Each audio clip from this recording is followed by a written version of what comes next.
හොඳයි. සියලු දෙනාටම සුබ උදෑසනක් සුබ දවසක් ඈ. හරි. අපි අද කතා කරන්න තියෙන්නේ සේවාදායක ආකර්ෂණය ගැන. අපි කලින් දවසේ කතා කරලා ඉවර කරා. දර්ශන කරගෙන ගැන කතා කරා නේද? ඒක කතා කරලා ඉවර කරලා අද තියෙන්නේ සේවාදායක ආකර්ෂණය ගැන කතා කරන්න. ඉතින් සේවාදායක ආකර්ෂණය කියන්නේ මොකද්ද? සහ සේවාදායක ආකර්ෂණයේ වැදගත්කම මේවා සම්බන්ධයෙන් අපි එන අද කතා කරන්න යම්. लिया गන්නකො මාතෘකාව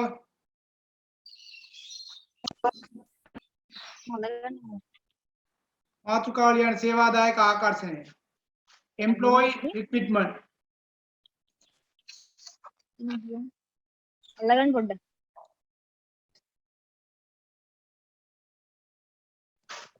මාතෘකාව ලියන සේවාදායක ආකර්ෂණය ඉතින් කියන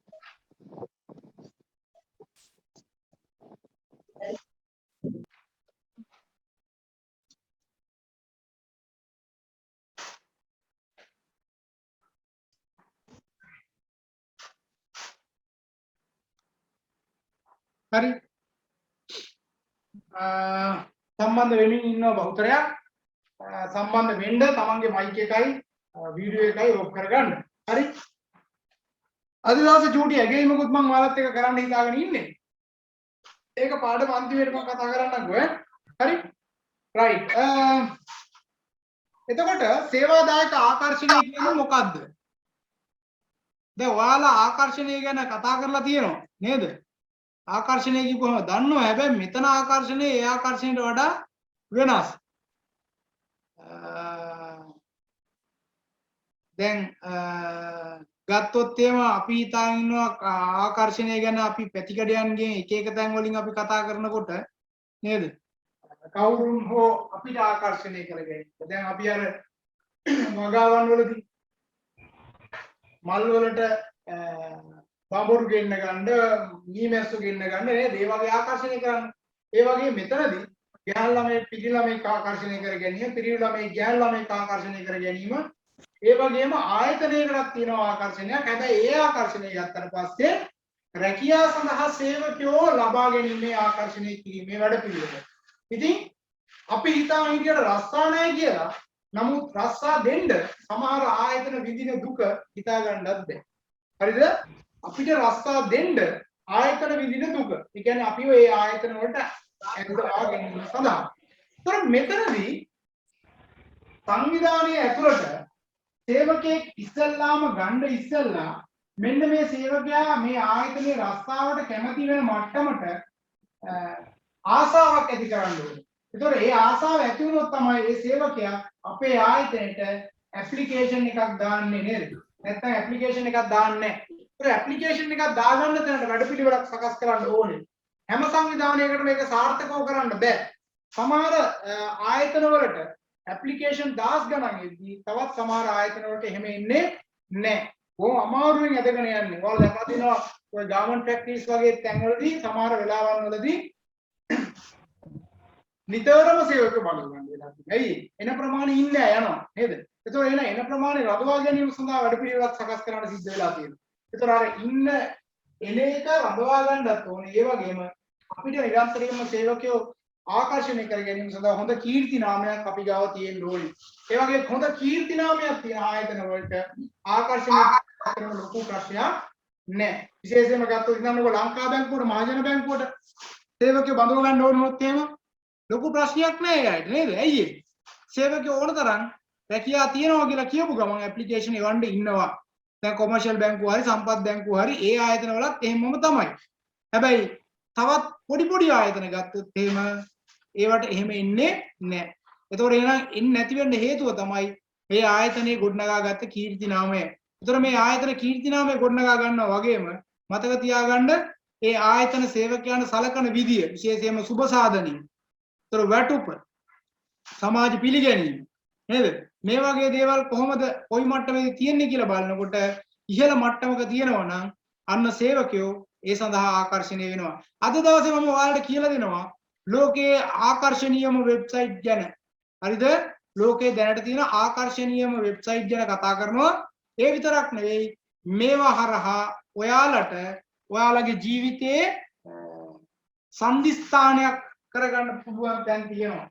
හේතුව මම අද කියලා දෙන ආකර්ෂණීයම ලෝකයේ තියෙන වෙබ්සයිට් පහ ඇතුළට ගිහිල්ලා ඔයාලට ලංකාවේ ඉඳන් පිටරට රස්සාවක් කිරීමට අවස්ථාව උදා කරගන්න පුළුවන්. හරි ඒ හැකියාව තියෙනවා.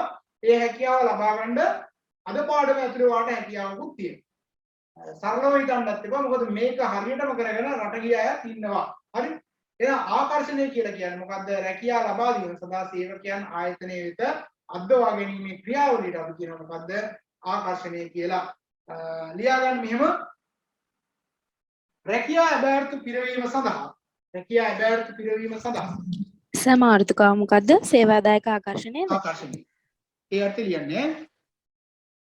ඒ අර්ථය ලියා ගන්න. රැකියා අභ්‍යර්ථ පිරවීම සඳහා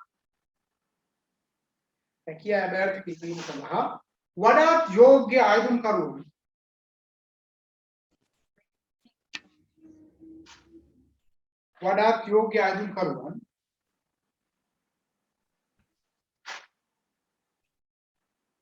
රැකියා අභ්‍යර්ථ සඳහා අයදුම් කිරීමට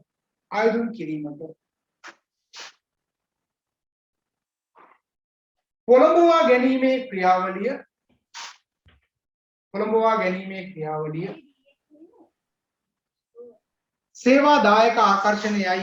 සේවාදායක ආකර්ෂණයයි.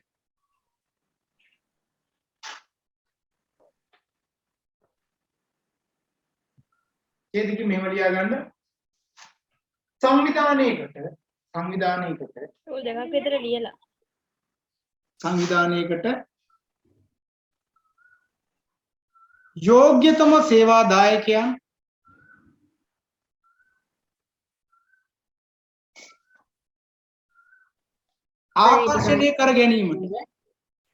ආකර්ෂණය කර ගැනීමට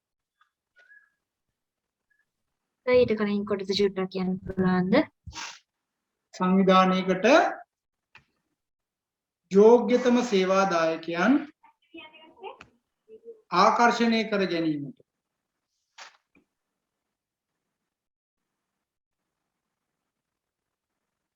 නොහැකි වුවහොත්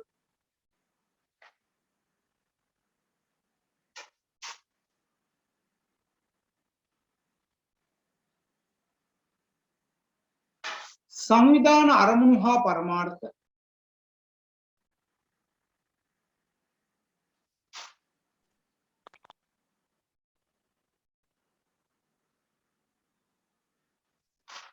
ඉටු කර ගැනීමට නොහැකි වන අතර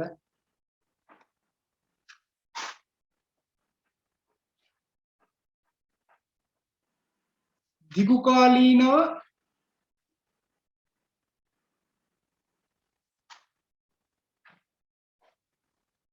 සංවිධානයට විශාල පිළිවෙලක් දැරීමට සිදුවේ. දිගුකාලීනව සංවිධානයට විශාල පිළිවෙලක් දැරීමටද සිදුවේ. එනිසා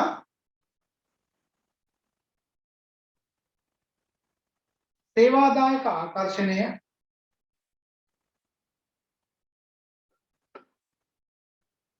මානව සම්පත් කළමනාකරුවෙකු විසින්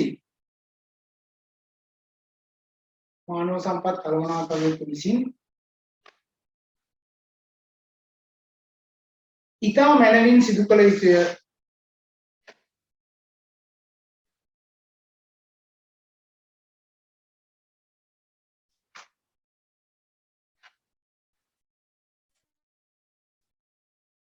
හරිද? දැන් මේකෙන් පස්සේ පියවර ආකර්ෂණයෙන් පස්සේ තෝරා ගැනීම මම වෙනම කතා කරනවා. හැබැයි මතක තියාගන්න මේ ආකර්ෂණය කරන පළවෙනි පියවරේදී අපි ගාව දෙන්නේ අපි කළමනාකරන තනතුරක් නම් මේ කළමනාකරන තනතුරට අදාළ සුදුසුකම් ටිකක් විවරකව බලන්න. නේ.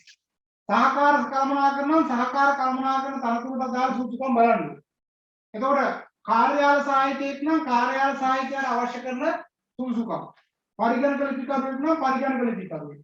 එතකොට අපි කිව්වොත් එහෙම පිළිගැනීමේ නිලධාරියක් නම් පිළිගැනීමේ නිලධාරියට අවශ්‍ය කරන සුදුසුකම් ටික තියෙන්න ඕනේ. මේවත් එක්ක තමයි තීරණය කරන්නේ ආකර්ෂණය කරනකොට. එතකොට මේ ආකර්ෂණය කරනකොට මේක ආකර්ෂණය කරන ක්‍රමවේද කතා කරනවා අපි ටෙක්නික්ස් ශිල්පීය ක්‍රම. මෙන්න මේ ශිල්පීය ක්‍රම බලගත්තා. එතකොට ව්‍යාපාර සංවිධානයේ හැකියාව මත පදනම් වෙලා කැමැති ශිල්පීය ක්‍රමයක් පාවිච්චි කරන්න පුළුවන්. එතකොට මේ කැමැති ශිල්පීය ක්‍රමයකින් අපි ඊගාවට එන ආකර්ෂණය වෙන ප්‍රමාණය ගත්තට පස්සේ මේ වැඩි වෙනවා නම් හොඳයි අඩු වෙනවා නම් හොඳ නෑ කියන තැන ඉන්න පුළුවන්. හැබැයි මට මතකයි ওই බැංකු විශේෂයෙන් මට මතක සම්පත් බැංකුවේ රැකියා 15ක් ලබා දෙන අවස්ථාවකදී 1,25,600ක් වගේ ඇප්ලිකේෂන් ඇවිල්ලා තියෙනවා. සුදුසුකම් තියෙනවා. හරිද?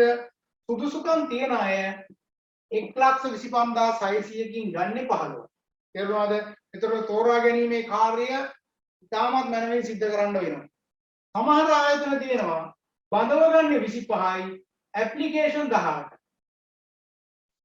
බඳව ගන්න 25යි ඇප්ලිකේෂන් 18. එහෙම වෙන්නත් පුළුවන්. ඒතර අපි මෙතනදී අපිට වැඩිපුර ඇප්ලිකේෂන් එනවා නම් හොඳයි. හැබැයි ඊට පස්සේ එන ඒවා අනිවාර්යෙන් සමහර ඒවා සමහරවල්ලාට බලන්නෙත් නැති වෙන්න පුළුවන් නේ. එහෙමත් වෙන වෙලාවල් තියෙනවානේ. ඒ නිසා හරියටම බලලා ඉවර වෙලා මේ දේවල් තෝරගන්න ඕනේ. නමුත් කොහොම නමුත් වැඩියෙන් ආකර්ෂණය වෙනවා නම් අපිට කියන්න පුළුවන් මේ සංවිධානයේ තියෙන පිළිගැනීම සමාජ තත්ත්වය කීර්ති නාමය වගේ දේවල් නිසා තමයි එහෙම වෙන්නේ කියලා. හරිද? right. තරුවද්දා ලියා ගන්න මාතෘකාව සේවාදායක ආකර්ෂණ මූලාශ්‍ර. සේවාදායක ආකර්ෂණ මූලාශ්‍ර. ඔයාලගේ මයික් එකයි වීඩියෝ එකයි හැම වෙලාවෙම බලන්න ඕෆ් කරගෙනම තියාගන්න. නැත්තම් මෙහෙන් ඕෆ් කරන්න ගියාම වෙලා යනවා. අපරාධනේ කාලේ නැත්තම් නම් වශයෙන් කියන්න වෙනවා මෙයා කියලා. Excuse me sir. मैं මාර්තුකාව මොකද සේවාදායක ආකර්ෂණ ක්‍රමවේද. Thank you sir. සේවාදායක ආකර්ෂණ ක්‍රමවේද.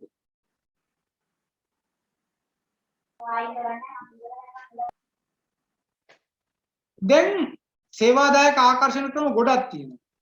එතකොට මේ සේවාදායක ආකර්ෂණ ක්‍රම කිහිපයක් හෝ යම් ප්‍රමාණයක් ඒ සංවිධාන හැකියාවත් එක්ක තීරණය කරන්න පුළුවන්. ඒ සංවිධානය තමයි ඒක තීරණය කරන්නේ.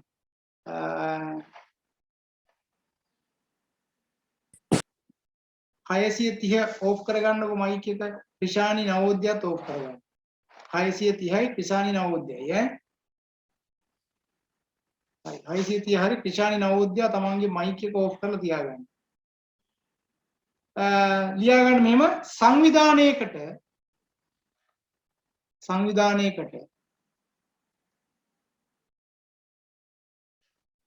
තම මූල්‍ය හා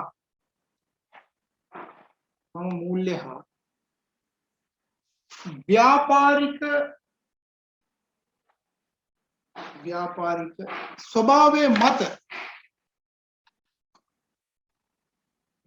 ස්වභාවයේ මත योग्य शिल्पीय क्रमයක්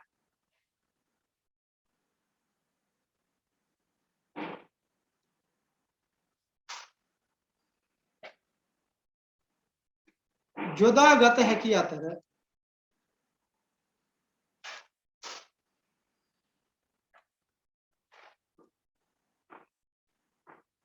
වර්තමානයේ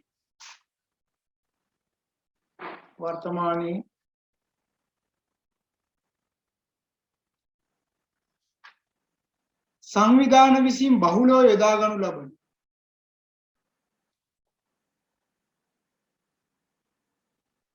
ශිල්පීය ක්‍රම කිහිපයක්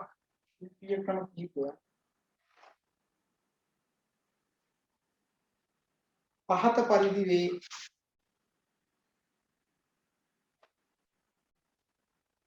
ඒතර ඔය ශිල්පීය ක්‍රම 12ක් විතර තියෙනවා අපිට කතා කරන්න. මේ ශිල්පීය ක්‍රම තමයි අපිට වැදගත් වෙන්නේ. හරිද? පළවෙනි එක ලියන්න ප්‍රවර්තන සේවාදායක.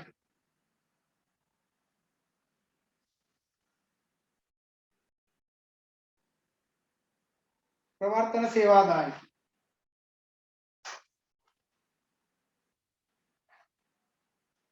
දැන් ඔය ප්‍රවර්තන සේවාදායකින් කියලා කියන්නේ දැනට සංවිධානයේ වැඩ කරන අයට ඇප්ලිකේෂන් දාන්න කියලා ඉස්සෙල්ලාම කියනවා. ඒ අයට දැනුම් දීමක් කරනවා. ඔය අය දන්න කවුරු හරි ඉන්නවා නම් අඬ ගහගෙන එන්න කියලා. තේරුණාද? දැන් එතකොට ඒ අයට ප්‍රවර්තන අය කියන්නේ. එතකොට ප්‍රවර්තන අය තමයි මේකට අපි බඳව ගන්න. එතකොට ප්‍රවර්තන සේවාදායකින් මේකට සම්බන්ධ වෙනකොට පිටින් ආයෙ ගන්න අවශ්‍යතාවයක් නැහැ. දැන් උදාහරණයක් විදිහට ඕක අපිත් කරනවානේ. දැන් HRM එක පටන් ගන්නකොට අලුතෙන් පටන් ගන්නකොට ඉන්න අයට කිව්වට පස්සේ ඔයාලගේ යාළුවෝ ටික ආවට පස්සේ 500 යන අපි ගන්නෙ. ඒ 500 පිල් වුණාට පස්සේ පිල් වෙලා නැත්තම් තමයි පිටින් ගන්න. නැත්තම් ඒ යාළුවෝ ටික ආපු ගමන් වැඩේ ඉවරයි නේද? ගොඩාක් වෙලාවට අපිට වෙලා තියෙන්නේ ඒකනේ. යාළුවෝ ටික මැසේජ් එක දීපු ගමන් අනිවාර්යයෙන්ම මේ සතිය දෙක ඇතුළත ඒ යාළුවෝ ටික දෙන පණිවිඩෙත් එක්ක කෝස් එකට අවශ්‍ය කරන ප්‍රමාණය බැඳිලා ඉවර වෙනවා. දැන් මේකෙම හයි ඩිප්ලෝමා එකට 80ක් නම් ගන්න. මේ 80 කියපු ගමන් පිටින් කොහොමද ගන්න? කියන ප්‍රවර්තන. දැනට රැස්සා කරන අයටම තමයි කියන්නේ මේම වේකන්සියක් තියෙනවා. ඔයාලා දන්න කවුරු හරි ඉන්නවා නම් අඬ ගහගෙන ඉන්න එක. හැබැයි මේකේ විශ්වාසය මොකක්ද? එන සේවකයන්ගේ විශ්වාසය. ඇයි යාළුවාමනේ කියන්නේ නේද? ඒතර එයා මේ ආයතනය ඇතුලේ ඉන්න දින ඉඩ කඩ මොකද වෙනවද? වැඩි. ඉන්න දින ඉඩ කඩ වැඩි. එන අනිවාර්යයෙන්ම සංවිධානයේ මේ වගේ ක්‍රම පාවිච්චි කරන එක ඉතාමත් වැදගත්. ලියාගන්න මෙහෙම වර්තමානයේ සේවය කරන සේවාදායකයන් සඳහා සංවිධානයේ දැනට පවතින ඇබෑර්තු පිළිබඳව දැනුම් දීමක්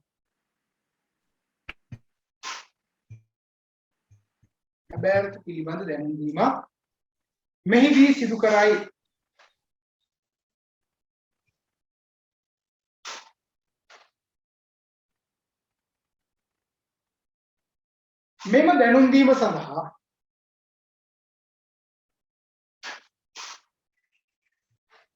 මෙම දැනුම් දීම සඳහා සංවිධානයේ දැන්වීම්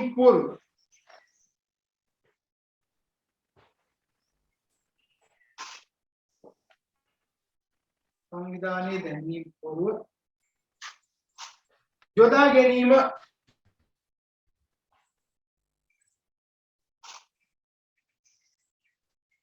සිදු කළ හැකි අතර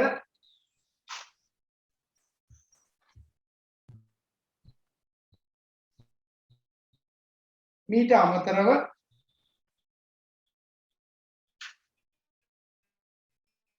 සංවිධානයේ පුවත්පත් සංගරා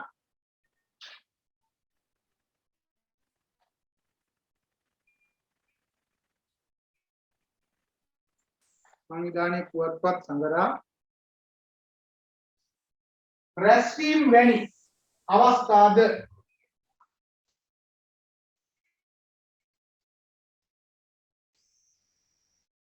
යොදා ගනී.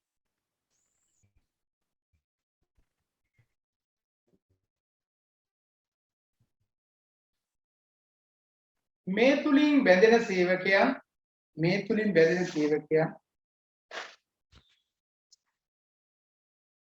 බොහෝ කාලයක් සංවිධානයේ සමග සර් ආයෙ මුලින් නම් කියන්නකො මේ තුලින් බැඳෙන බොහෝ සේවාදායකයන්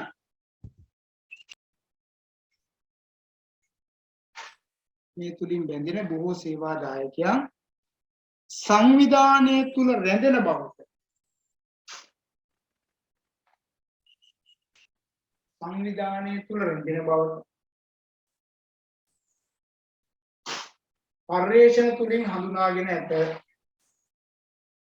පර්යේෂණ තුලින් හඳුනාගෙන ඇත.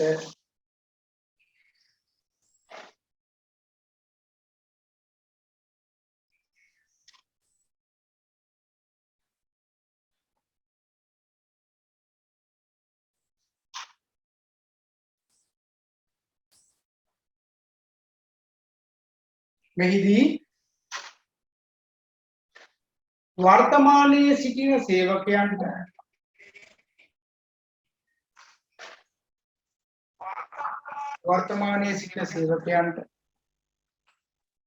උසස් වීම ආදිය ලබා දීම තුලින්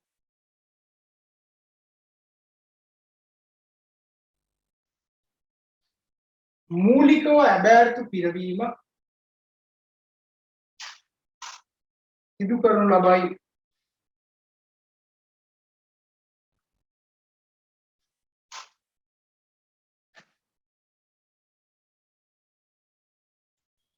දැන් මේකදී මූලිකව වෙන්නේ දැන් තියෙන වේකන්සියක් තිබ්බොත් එහෙනම් වේකන්සිය දැන් හිතන්න සහකාර කළමනාකරු ගිහිල්ලා. ඒතකොට සහකාර කළමනාකරන තනතුරක් තියෙනවා ඔයාලගෙන් ඕන ඇප්ලිකේෂන් දාන්න කියලා අපි කියනවා. එයාලා නැතුනොත් එහෙනම් පිට කාට හරි කියනවා. නමුත් එයාලට ඉස්සෙල්ලා දැනුවත් කිරීම කරනවා. ඒතකොට ඊට පස්සේ එයාලා ඉන්න කෙනාට පල්ලේ ඉන්න කෙනාට ඇප්ලිකේෂන් එක දාන්න පුළුවන්. ඒතකොට එයා ඒකට පාස් වුණාට පස්සේ ඒ අය එතන මොටිවේෂන් එකකුත් තියෙනවා. ඒතකොට මෙයාලගේ හිතවත් කවුරු හරි ආවොත් ඒ ඕකාසේ ගොඩාක් කල් දැනෙන්න බලනවා. රයිට් ඔය කරුණු කාරණා ඔක්කොම එකතු කරලා තමයි ඔය ප්‍රවර්තන සේවාදායකයින් කියලා කියන්නේ. විශේෂයෙන්ම තියෙන බෑතු ටික දැන්ට ඉන්න අයට දීලා ඉවර වෙලා තමයි ඊට පස්සේ ගන්න. රයිට් දෙවැනි එක ප්‍රවර්තන සේවාදායක යොමු. ප්‍රවර්තන සේවාදායක යොමු.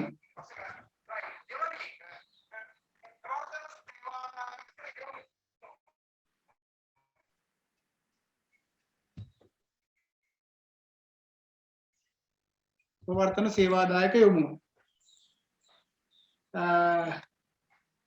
ලියා ගන්න මෙහෙම දැනට සිටින සංවිධානයේ සේවාදායකීන්ට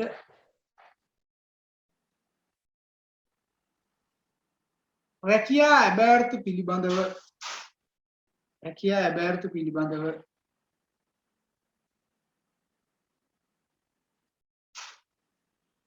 දැනුම් දීම තුළ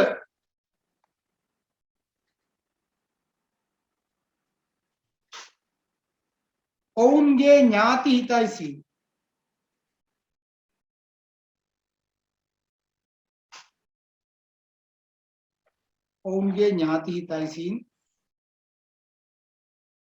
ඒ සඳහා ආකර්ෂණය කර ගැනීම.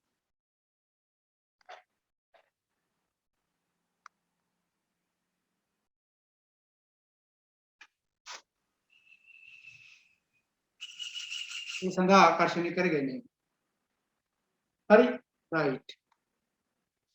දැන් ඕකෙන් එන අයත් සෑහෙන කාලයක් අපිත් එක්ක ඉන්නවා. ඊගාට ලියාගන්න අතීත සේවාදායක.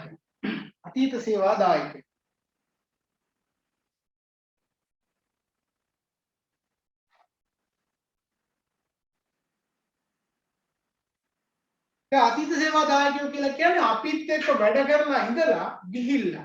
හැබැයි ඒ උනාට ආපහු අපි කතා කරනකොට ආපහු වැඩ කරන්න එනවා. දැන් ගොඩාක් වෙලාවට දැන් පහුගිය කාලේ වල දැක්කේ දුම්රිය වැඩ වර්ජනයකදී විශ්‍රාමික දුම්රිය සේවකයෝ ගන්නවා. දැන් මේ හමුදාවේ මේජර්ස්ලා දැන් මේ ඉන්න රාජපක්ෂ ගෝඨාභය රාජපක්ෂ මහත්තයා පාවිච්චි කරලා තියෙන්නේ. විශ්‍රාම ගිය හමුදා නිලධාරී විශාල ප්‍රමාණයක් ඔය ඉන්න කමිටු වලට දාලා පත් කරලා ක්‍රියාත්මක කරන්නේ. අන්න ඒ වගේ. එතකොට අතීතයේ හැබැයි වර්තමානයේ ආපහු කතා කරපුවම එනවා. සමහරවිට ඒ ශේෂ්ත්‍රයෙන් වෙන්න පුළුවන්, වෙන ශේෂ්ත්‍රයක වෙන්න පුළුවන්. ඒ රැකියාවක් කරන්න කැමැත්තෙන් ඇවිල්ලා ඒ අය සම්බන්ධ වෙනවා. දැන් ඕක ඇඟලුම් කර්මාන්තශාලාවල සහ රෙදිපිලි ආනයනය කරන අපනයනය කරන ආයතනවල ඒ වගේම රෙදිපිලි අලෙවි කරන ආයතන තියෙන අවුරුදු කාලෙට වගේ සේවකයෝ ගොඩාක් ඕන තැන අපේ ආයතනයේ වැඩ කරපු කෙනෙක් හැබැයි අස් වෙලා ගිහිල්ලා හැබැයි ඒත් අවුරුදු කාලය ඇවිල්ලා ආපහු අපිට සපෝට් එකක් දෙනවා. හරි? අන්න ඒ වගේ තත්ත්වයක්. තියාගන්න මෙහෙම සංවිධානයෙන් ඉවත් වී සිටින නමුත්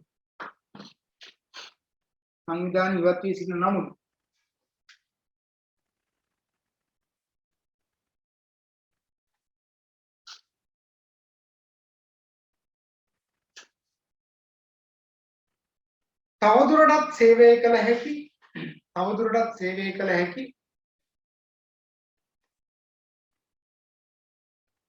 සේවාදායකයන්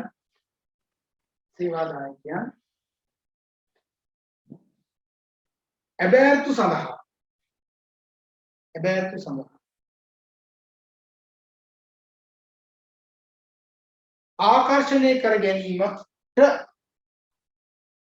ආකර්ෂණය කර ගැනීමට ක්‍රියා කිරීම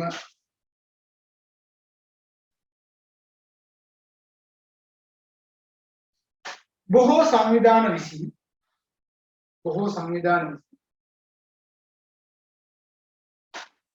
මෙය සිදු කරන අතර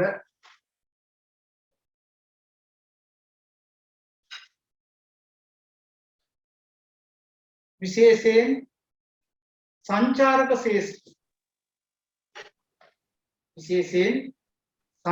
ශේෂ්ත්‍රයේ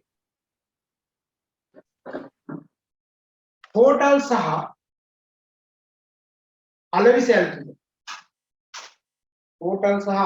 තුල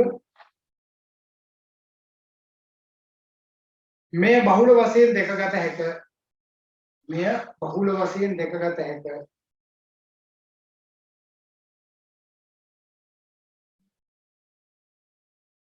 හරිද? දැන් මේ වගේ ශේෂ්ත්‍රවල ඕක ගොඩාක් තියෙනවා. හරි? ඒ නිසා අපිට ඕනේ නම් අපි ගාව වැඩ කරපු කෙනෙක් ආපහු අපි ගාවට ගෙන්න ගැනීමේ හැකියාව තියෙනවා. ඒ අය ඇවිල්ලා අපිට උදව් කරනවා.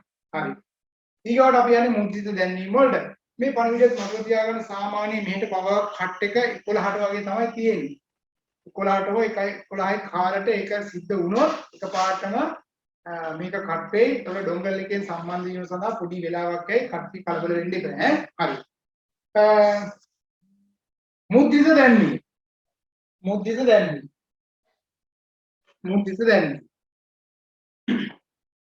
අපි කියන්නේ print advertisement. දැන් ඕකනම් ඔයාලා දන්නවා ලංකාවේ ගොඩාක් තැන්වල ඔක දකින්න පුළුවන් නේද? දැන් පත්තරයක් ගත්තොත් එහෙම පත්තරේ කොච්චර තියෙනවද නේද? ඒතකොට පත්තරේ ඇඩ් දානවා රැකියාව සඳහා එන්න කියලා.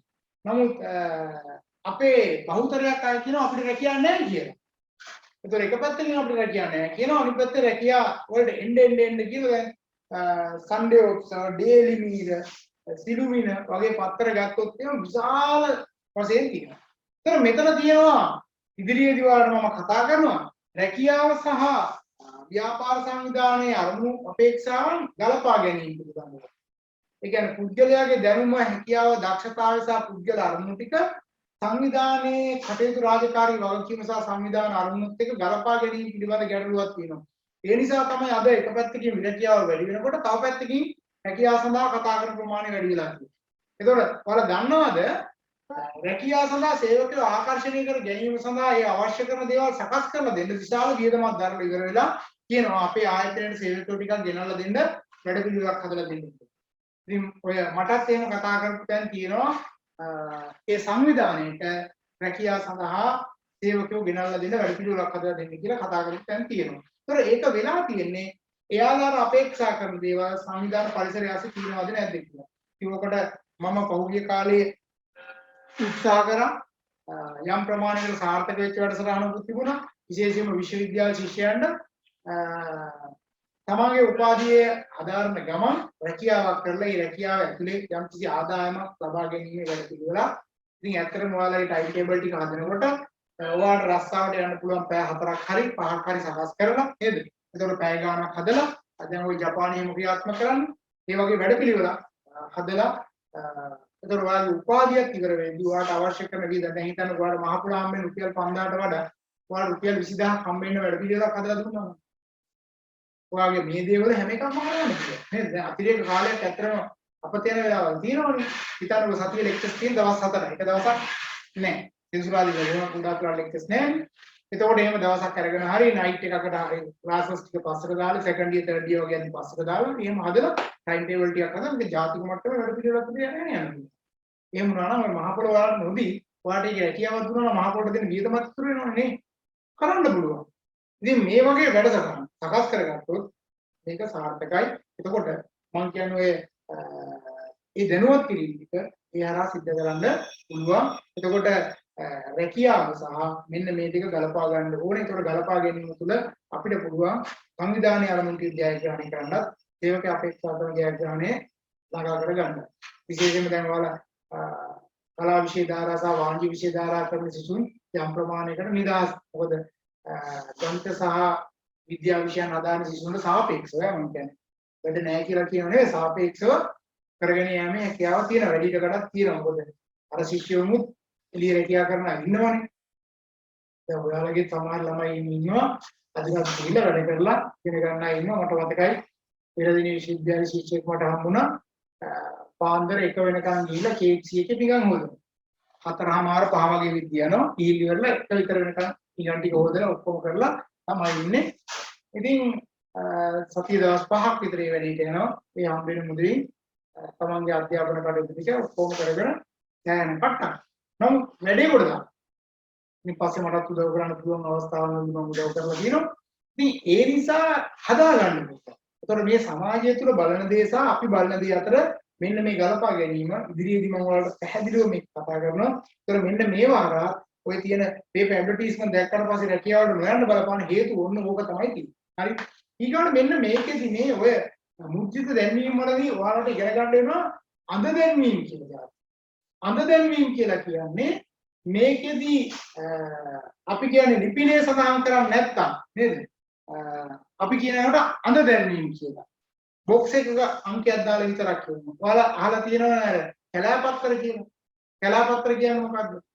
කැලෑපත්‍රය කියන්නේ ඉස්සර නම් ඔය ගම් වල නාන තොටේ අරේ මේ තැන් වල ගැහුවා. අරයා මෙයාත් එක්ක යාළුයි, මෙයා අරයාත් එක්ක යාළුයි, අරයා මෙයායි ගෙට රින්ගනවා, මුත් මේ ගෙට රින්ගනවා. කිකේ ඔය ගහලා තිබ්බේවට කැලෑපත්‍ර කියලා කිව්වා. ඉස්සෙල්ලා අම්මලා තාත්තලාෙන් උත් කිය. නමුත් දැන් කැලෑපත්‍ර නෑ. දැන් කෙලින්ම Facebook එකේ දාන්නේ නේද? මේක මතක තියාගන්න කැලෑපත්‍රය කියන එකෙන් අදහස් වෙන්නේ සංවේදනයේ කතා කරනවා. මූලාශ්‍රය සඳහන් කරන්නේ නැත්නම් ඒක කැලෑපත්‍රය. දැන් පෝස්ට් එකක් ගන්න තියෙනවා මේ ආණ්ඩුව භංග වේවා. මූලාශ්‍රයක් නෑ. හැබැයි එතකොට ඒක කැලෑපත්‍රය. ගහලා තියෙනවා මේ ආණ්ඩුව පන්නන. අන්තර් විශ්වවිද්‍යාල ශිෂ්‍ය බල මණ්ඩල. ඒක කැලෑපත්‍රයක් නෙවෙයි. මූලාශ්‍රය සඳහන් කළා. මේ. ඒතර මූලාශ්‍රය සඳහන් නොවේ නම් ඒක කැලෑපත්‍රය. මූලාශ්‍රයක් සඳහන් වෙනවා කැලෑපත්‍රයක් වෙන්නේ නෑ. හරි. ලියාගන්න එහෙම ශ්‍රී ලංකාව තුල ඉතා ජනප්‍රිය. ශ්‍රී ලංකාව තුල ඉතා ජනප්‍රිය සේවාදායක ආකර්ෂණ ක්‍රමවේදයක් ලෙස සේවාදායක ආකර්ෂණ ක්‍රමවේදයක් ලෙස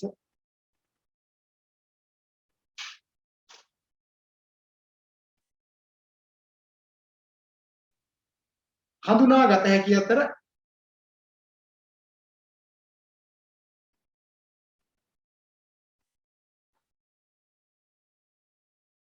පුවත්පත්වල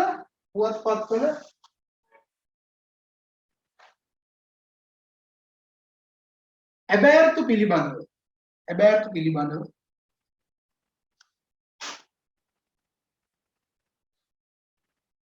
දැන්වීම් පළ කිරීමේදී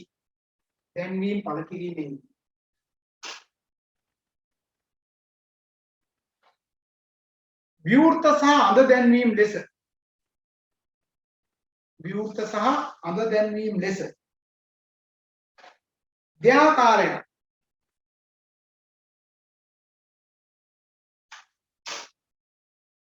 හඳුනාගත හැක.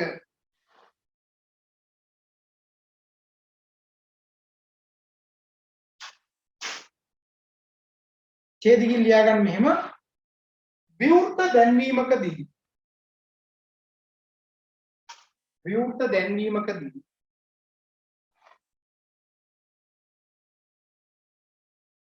සංවිධානයේ නම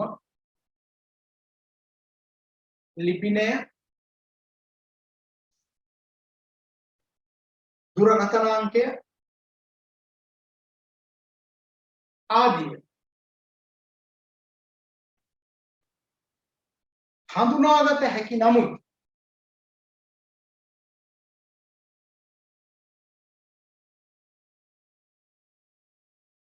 අඳ දැන්වීමකදී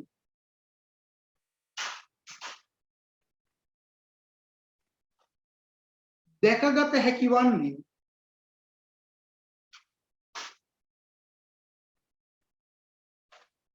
තැපැල් පෙට්ටි අංකයක්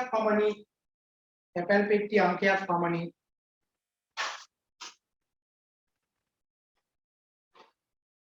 දැන් මේක ඔයාලට උනත් කරන්නත් පුළුවන් ඈ. දැන් හිතන්නකො ඔයාගේ ව්‍යාපාරයක් පටන් ගන්න ඉතන ඔයාගේ ගෙදර මෙතන තමයි තියෙන්නේ. දැන් මෙතන කියලා කියන්නේ මෙතන ප්‍රධාන පාර.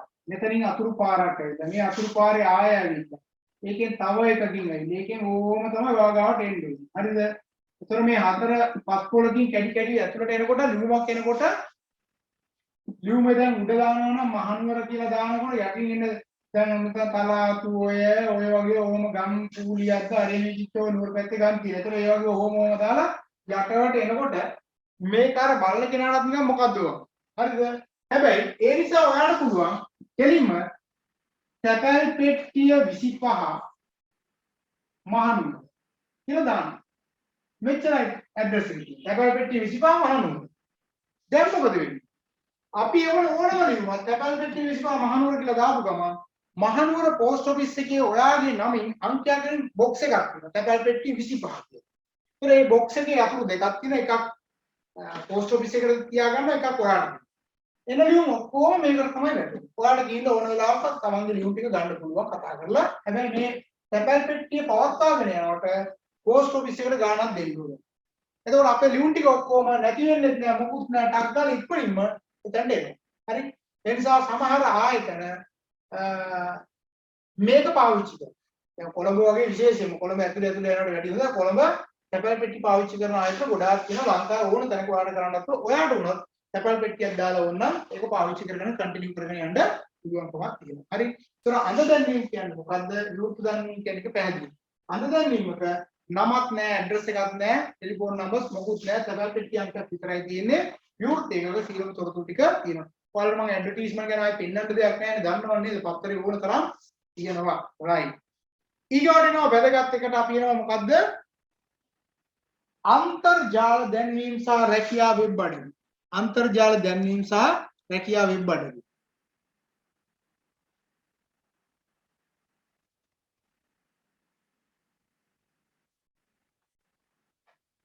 අන්තර්ජාල දැන්වීම සහ රැකියා වෙබ් අඩවි.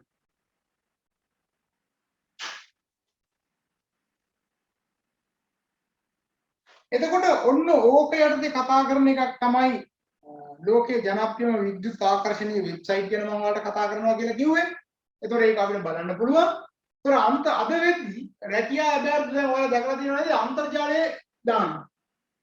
ඒතකොට ඉන්ටර්නෙට් එකෙන් ගිහිල්ලා ජොබ් හොයාගන්න පුළුවන්. හරි? ඉස්සර වගේ පත්තරවල දදා ඉන්නේ නැහැ. දැන් අද ඒ දැන්වීම් ගොඩාක් කරලා WhatsApp එක හරහා හරි Facebook එක හරහා හරි නේද? YouTube එක හරහා හරි ඒ දැන්වීම් පළ කරනවා. ඒතකොට රැකියාව සඳහා අර පත්‍රය දානවට වඩා අද වැදගත් වෙලා තියෙනවා මෙන්න මේ ක්‍රමය. ලියාගන්න මෙහෙම මුද්‍රිත දැන්වීම් පළ කිරීම වෙනුවට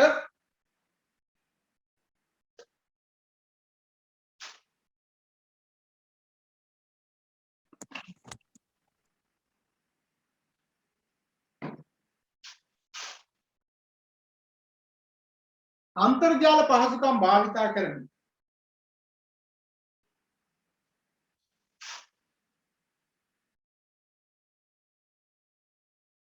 අන්තර්ජාල පහසුකම් භාවිතා කරමින් රැකියා වෙබ් අඩවි වල සංවිධානයේ ඇබෑර්තු පිළිබඳ දැන්වීම් පළ කිරීම. සංවිධානයේ රැකියා ඇබෑර්තු පිළිබඳ දැන්වීම් පළ කිරීම සිදු කිරීම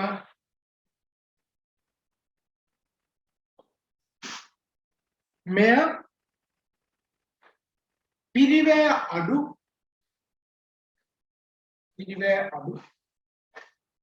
ඉතා ජනප්‍රිය ක්‍රමවේදයක් ලෙස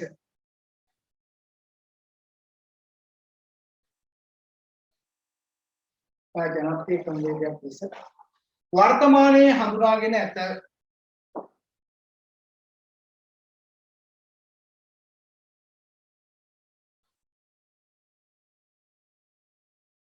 හරි වෙනම තරුවක් දාලා යන විද්‍යුත් ආකර්ෂණ e-recruitment විද්‍යුත් ආකර්ෂණ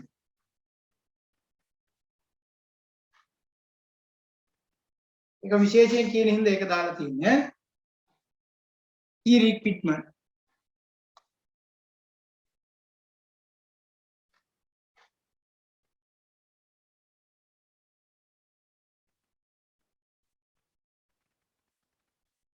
ලියාගන්න මෙහෙම විද්‍යුත් ආකර්ෂණය කියන එක අන්තර්ජාල පහසුකම් භාවිතා කරමින්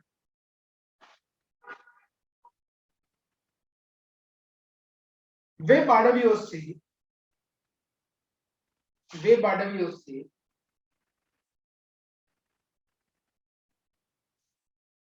අයිදුම්කරුවන් ආකර්ෂණය කරවා ගැනීම. අයිදුම්කරුවන් ආකර්ෂණය කරවා ගැනීම. විද්‍යුත් ආකර්ෂණයයි. විද්‍යුත් ආකර්ෂණයයි.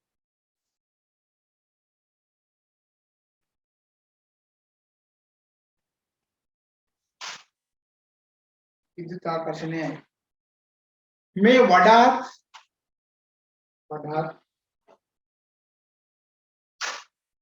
ඵලදායි වන්නේ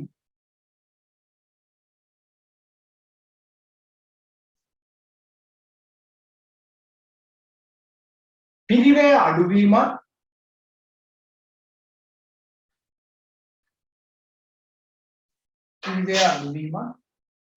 ඉක්මනින් ප්‍රතිඵල ජනිත කිරීමත් නිසාය. ඉක්මනින් ප්‍රතිඵල ජනිත කිරීමත් නිසාය.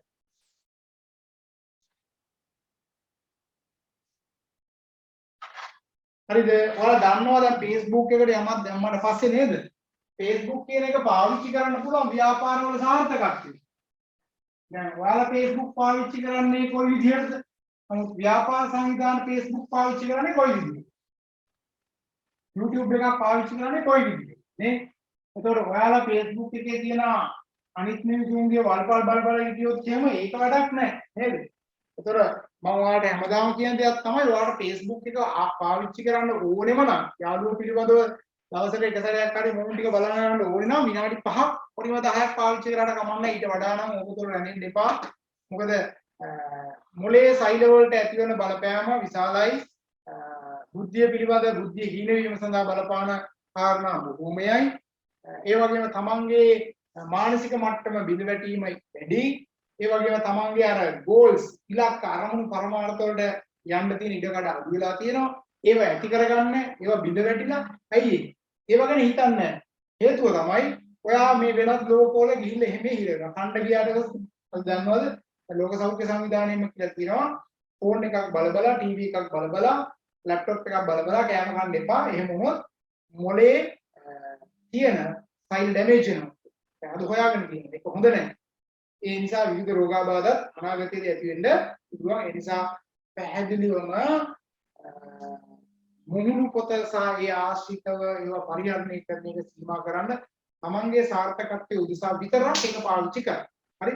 තමන්ගේ සාර්ථකත්වයේ සඳහා හේතු වෙන දේවල් තියෙනවා නම් පාවිච්චි කරන්න. එහෙම නැතුව නිකන් පොඩි රසස්වාදයක් උදෙසා තමන්ගේ කාලය ධනෙ මේ වගේ දේවල් නාස්ති කරගන්න එපා. ඊට වඩා ලොකු දේවල් ටිකක් ඔයාලට ගන්න පුළුවන්. ඔයාලට මේ පරිසරය විඳින්න පුළුවන් කියන්නේ. දැන් ඒක මතක තියාගන්න. ඒක විඳින්න නම් හොඳ රස්සාවක් කරලා සල්ලි ටිකක් හම්බ කරගෙන ගිහිල්ලා මේ අපේ රටේ තියෙන තැන් වල ගිහිල්ලා ඉඳලා කාලා බීලා විනෝද වෙලා ඉන්න පුළුවන්. ඒ වගේම ලෝකෙට යන්න පුළුවන්. ලෝකෙට ගිහිල්ලා එහෙම විනෝද වෙලා ඉන්න පුළුවන්. ඒතකොට ඒක ගන්න නම් මේ මොහොතේ ඔය කියන తాවකාලිකව අකණ්ඩව පවත්වාගෙන යාමට නොහැකි ඔය සතුට පැත්තකින් යන්න. ඕක තුල මහා ලොකු සතුටක් නෑ. ඕක නිකන් අර සිගරට් බොනවා වගේ වැඩක්. බොනකොට හොඳයි. බීරේ උරුමලා පස්සේ වැඩක් නෑ වගේ කියන්නේ. අන්න ඒ වගේ තත්ත්වයක්. ඒ නිසා ඕකට ඇබ්බැහි වෙලා ඉන්නවා. ඕකෙන් ගැලවෙන්න. මොකද ඒක අපි අද දවසේ මතක් කරන්න ඕන කාරණාවක්. විශේෂ තරුවක් දාලා ලියා ගන්න ලෝකේ ජනප්‍රියම විද්‍යුත් ආකර්ෂණ වෙබ් අඩවි.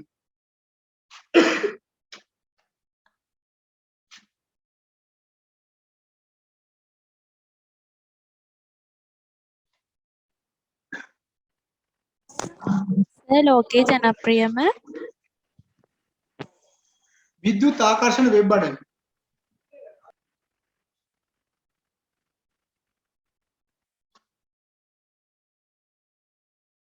දැන් මෙන්න මේක. ඔය මම ඔයාලට දාලා තියෙන එක. ඕක තමයි ලෝකයේ තියෙන ජනප්‍රියම ආකර්ෂණීයම වෙබ් අඩවි පහ. ඔය පහ අද ඔයාලා බලන්න ඕනේ අනිවාර්යයෙන්. තේරුණාද? ඔය පහ අනිවාර්යයෙන්ම බලන්න ඕනේ. ඕකේ කරන්න පුළුවන් දේවල් ටිකක් මම ඔයාලට කියන්නම්. හරි? පැහැදිලිව ලියා ගන්න ඕකේ. පළවෙනි එක www.indeed.com. දෙක www.careerbuilder.com. තුන www.monster.com. හතර www.simplyard.com. පහ www.seek.com.au. හරි? පැහැදිලිව ඔය වෙබ්සයිට් පහ ලියා ගන්න.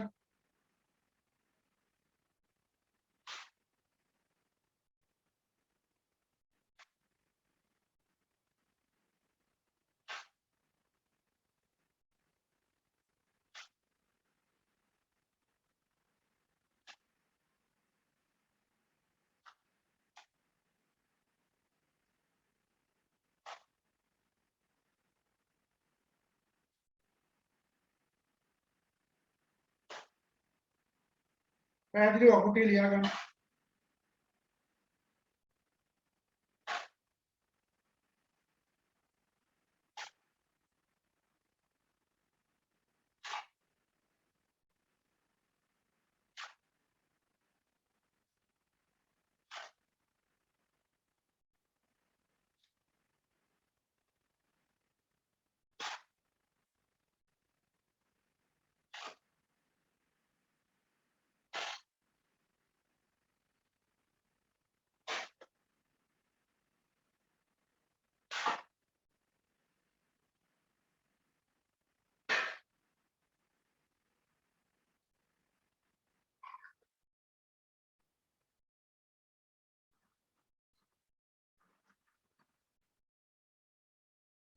හරි.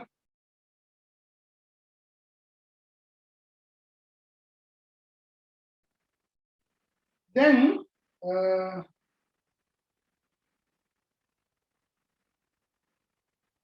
ඔයාලට ඕකේ තියෙන ඕනම එකක් හරිද? තව ඔය පහට අමතරව මම ඔයාලට තව එකක් කියන්නම් මොන්ස්ටර් එක තියෙනවා මේකේ. හරි?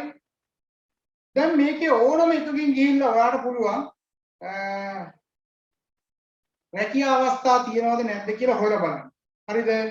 එතකොට රැකියා අවස්ථා තියනවද නැද්ද කියලා හොයලා බලනකොට ඔයා ගිහිල්ලා මේකේ අපි දැන් ඔයාලට වෙලාවක් නැහැ ක්ලාස් එක ඉවරනාට පස්සේ අනිවාර්යයෙන් මේක පාවිච්චි කරලා බලන්න.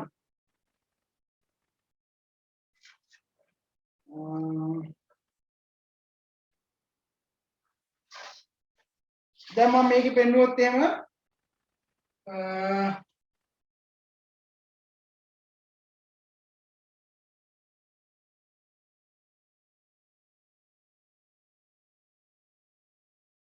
ඔයා හොයන්න ඕනේ කොයි රටේද මොන වගේ රැකියාවක්ද ඔයාලට ඕනේ තියෙන රැකියාව මොනවද ඒ වගේම ඔයාගේ රැකියාව සඳහා කොයි වගේ දෙයක් ඔයාලට හම්බ වෙයිද ඒ දේවල් ඔක්කොම මේකේ තියෙනවා හරි දැන් මේකේ සර්ච් කරන්න පුළුවන් ඔයාලට පාර්ට් ටයිම් එකක්ද ඕනේ ෆුල් ටයිම්ද ඕනේ ඔයාලට කොයි පැත්තද ඔයාලට IT වලද ඕනේ එහෙම නැත්නම් ඉංජිනේරින්ග්ද ඕනේ මැනුෆැක්චරින්ග්ද ඕනේ ෆයිනෑන්ස් ඕනේ මේ ඔක්කොම මේකේ තියෙනවා හරිද ඒතකොට ඔයා මම ෆයිනෑන්ස් කියලා ගහුවොත් දැන් ෆයිනෑන්ස් වලට අදාළව රැකියාව ටික එනවා හරි ඇනලයිස් එතකොට ඊට පස්සේ මේවට ඇප්ලයි කරන විදිය මේ ඔක්කොම මේක ASCII තියෙනවා හරිද ඒතකොට ඇප්ලයි කරන්න ඕනේ විදිය මේකේ තියෙනවා පැහැදිලිවම ඇප්ලයි කරන්න ඕනේ විදිය එතකොට මේකේ හම්බ වෙන වැටුප තියෙනවා එතකොට ඔයා කැමති රට මොකද්ද හරි ඔයා යන්න කැමති රට මොකද්ද එතකොට ඒ රට තෝරගන්න පුළුවන් ඔයාලට මේක ඔයාලට කැනඩා යන්න ඕනද ඕස්ට්‍රේලියා යන්න ඕනද ඉංග්ලන්ඩ් ඕනද මේ ඔක්කොම රැස්සා ටික මේකේ තියෙනවා මේ accountants එකේ ඉන්නලා තියෙන්නේ මේකෙන් දාලා මේ දවස් දෙකක් වෙනවා දවසක් වෙනවා chief finance officer ඉන්නවා chief officer ඉන්නවා director of finance ඉන්නවා මේ දාලා තියෙන්නේ එතකොට මම මේක select කරා නම් මම ගැහුවා නම් search කරන්න ඕන එක තමයි මොකද්ද HR කියලා ගැහුවා නම් මම එතකොට HR වලට අදාළව මේක එනවා හරි එතකොට part time ඕන නම් part time දෙන්න පුළුවන් එතකොට අද දාපුවා තියෙනවා නම් අද application දාපුවා තියෙනවා නම් ඒවා අද දාපුවා ටික මේකෙන් select කරගන්න පුළුවන් හරි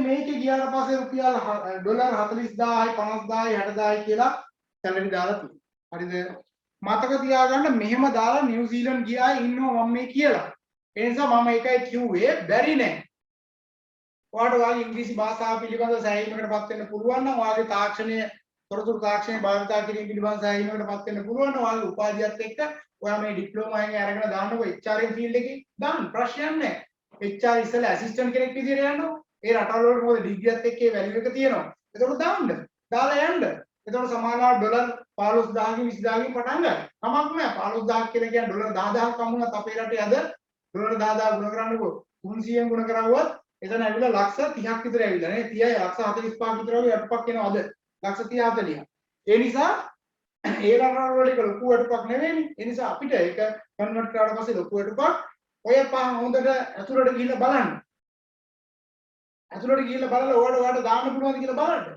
දැන් මිඩ්ල් ඊස්ට් වල තියෙනවා ඊට පස්සේ ඒසියන් කන්ට්‍රීස් වල තියෙනවා ඔය කියන යුරෝප් කන්ට්‍රීස් වල තියෙනවා දැන් අර ඉදෙත් ඒ රස්සාවට යන්න පුළුවන්ද කියලා යන්න පුළුවන් ඔන්න මම යන පාර පෙන්නනවා ඔයාලට ඕකෙන් try කරන්න ඕවා බොරු නෙවෙයි මට ජීවිතේ එක අවස්ථාවක් හම්බුණා ඔය වගේම ඇප්ලිකේෂන් එකක් දාන්න කියලා ඒ ඇප්ලිකේෂන් එක දාලා මට දවස් දෙකක් යද්දි මට කෝල් කරා ඇත්තට මෙහෙම රටින් කතා කරලා දින 7ක් ඇතුළත මට වීසා ඔක්කොම ඇකොමඩේෂන් මේ ඔක්කොම ලෑස්ති කරලා ලෙක්චරර් කෙනෙක් විදිහට එන්න කියලා ඔක්කොම දේවල් ටික දෙන්නම් කිව්වා. දීලා එන්න කිව්වා. සැලරි එකක් තීරණය කරා. ඒ විතරක් නෙවෙයි මතක තියාගන්න මම එහෙට එනකොට ටිකට් එක මෙහෙන් අරගෙන එන්න කිව්වා. ටිකට් එක අරගෙන ටිකට් එකේ ගාස්තුවත් මට බහිති දෙන්නම් කිව්වා. ඒතකොට හිතන්නකෝ. ඒ කියන්නේ බොරු නෙවෙයි මම කියන්නේ. දැන් පිටරට ආයතනයකට වැදගත් වෙන්නේ ඔයාගේ දක්ෂතාවය සහ ඔයාගේ හැකියාව කැපැසිටි එක විතරයි. ඔයා මේ ඉන්දියාවේද ලංකාවේද භූතානේද නේපාලෙද කියන එක එයාට අදාළ නැහැ. එයාට ඕනේ එයාලගේ කම්පැනිට දක්ෂේ. එයාලා හොයන්නේ දක්ෂයා ඔයාව නම් ඔයා කොහෙ ගියත් වැඩක් නැහැ. එක මාසෙන් දෙකකින් ඔයා හිතුවෙත් නැහැ. ඔයා සමහරවිට ඕස්ට්‍රේලියාවේ ඔයා එක්ක ඇමරිකාවේ එක්ක නවසීලන්ත ගිහින්.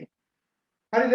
ඉතින් මේ අවස්ථාව හම්බ වෙන්නේ අපි ඒව හෙව්වොත්. දැන් ලංකාවේ ඇතුලේ බලන්නකො බහුතරයක් උපාධිය ඉවර කරලා ඉවරයි. උපාධිය තියෙනවද? ඔව්. උපාධිය තියෙන ඇප්ලිකේෂන් කීයක් දාලා තියෙනවද? ඇප්ලිකේෂන් දාන්නේ. ඇප්ලිකේෂන් ඔය දෙකක් තුනක් දැම්ම. එහෙම නෙවෙයි. ඔයා මේ ඩිප්ලෝමා එකක් ඉවර කරලා උපාධිය ඉවර වෙනකොටම ඇප්ලිකේෂන් ගොන්නක් හදා ගන්න ඕනේ. ඇප්ලිකේෂන් එක හදාගන්න හැටිත් අපි ලබන සතිය කතා කරමු. ඒ ගොන්න හදාගෙන ඉවරලා ඇප්ලිකේෂන් දාන්න ඕනේ. අදක් දානවා, හෙටක් දානවා, අහුවෙන ඔක්කොටම දාන්න ඕනේ. ඊට පස්සේ කතා කරලා හොඳ එකට ගිහිල්ලා එකින් එකට මාරු වෙලා හරි හොඳ එකක නතර වෙනවා. හරිද?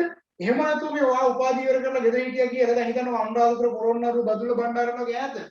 කවුරුත් ඔයා හොයාගෙන ඉන්නවද? ඔයා හොයාගෙන ඉන්නේ ඔයාට රස්සාව හොයාගෙන යන්නේ. ඉතින් හොයාගෙන යන්න ඇප්ලිකේෂන් දාන්න බෑ මට රස්සාවක් දෙන්න කියලා. මේ පෝස්ට් එකට යන වියදම ගැන හිතන්න එපා. දාන්න ඇප්ලිකේෂන් විතරම දාන්න. ඒ නිසා ඒව අනිවාර්යෙන් කරන්න ඕනේ. දැන් මේවට ගිහිල්ලා ඇප්ලිකේෂන් දාලා බලන්න. ඊමේල් එකක් දාන එක ලොකු දෙයක් නෙවෙයි. ඔයාගේ ක්වොලිෆිකේෂන් එක. බැරි වෙලාවක් කරකිලා ඔයාගේ පැත්තට ආවොත් එහෙනම් ඔයාට රුපියලක වියදමක් යන්නේ. පොඩි වියදම් ටිකක් එයි. නමුත් මේ වීසා ගන්න මේ මොකුත් නෙවෙයි. ඔක්කොම එහෙම වීසා එක ගහලා ඔක්කොම කරලා ඇකොමඩේෂන් දෙනවා කියලා ඔක්කොම කරලා ඔයාට එවනවා. ඔයාට තියෙන යන්න බෑස් වෙන්නේ. නිකන් අර මේ එකපාරට මේ මනුස්ස ලෝකෙන් දිවි ලෝකෙට ගියා වගේ තියෙයි. හරි? නේද? එහෙම ගිහිල්ලා තියෙනවනේ ඔයාලා. දැන් අමතක වුණාට. ඒ නිසා මේවා අවස්ථා. මේවා බැහැර කරන්න එපා. සරලව හිතන්නත් එපා. ඕව අස්සේ ගිහිල්ලා බලන්න. ඔය Facebook වල ඉන්න වෙලාවේ මේ මාසෙට ගිහිල්ලා බලන්නකෝ දැන්. ගිහිල්ලා හොයලා බලන්නකෝ මොනවද තියෙන්නේ කියලා. try කරන්න අඩුම ගානේ ලොකු දුරකට යන්න දෙන ළඟපාත හරි තියෙන රටකට හරියන්න. ටූටක් දාලා බලන්නකෝ. තමයි ඔය රස්සාව තාගටි කාලයක් තුළ ලබා ගැනීම හැකියාව තියෙනවා. හරිද? එතකොට ඔය මම කතා කරේ මොනවද? ලෝකයේ තියෙන ජනප්‍රියම විද්‍යුත් ආකර්ෂණ වෙබ්සයිට් ගැන. ඔය වෙබ්සයිට් ගැන විභාගෙටත් අහනවා කෙටි ප්‍රශ්න නිරන්තරයෙන් ඔතනින් එනවාමයි. හරි? ඒ නිසා ලෑස්ති වෙලා ඉන්න. ඕකට උත්තර ලියන්න. හරි? right. එහෙනම් මම විද්‍යුත් ආකර්ෂණයෙන් පස්සේ ඊගාව කාරණේ තමයි सेवा नियुक्ति नियोजित आयतन. सेवा नियुक्ति नियोजित आयतन. सेवा नियुक्ति नियोजित आयतन. සර් පස්වෙනි එකද? හයවෙනි කාරණාවනේ. හයද? හයවෙනි. විද්‍යුත් ආකර්ෂණය කියන්නේ පහද එතකොට සර්?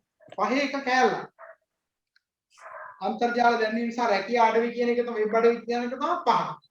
ඒකම කෑල්ලක් තමයි විද්‍යුත් ආකර්ෂණය කියලා කරුවක් දාලා අපි. හරි සර්. හරි thank you. सेवा नियुक्त नियोजित आयतन. सेवा नियुक्त नियोजित आयतन.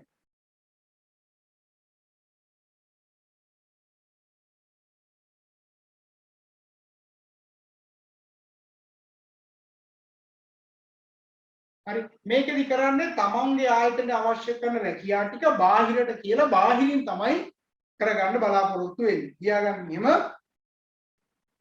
සංවිධානවල අභ්‍යර්ථ සඳහා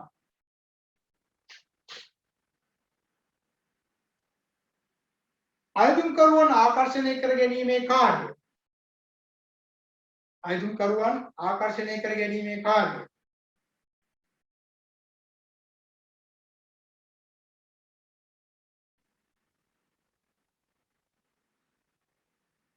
බාහිර ආයතනයක් ලබා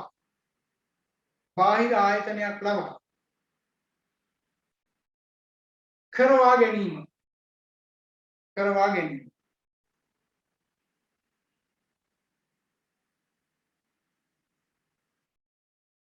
මෙහිදී අදාළ බාහිර ආයතනය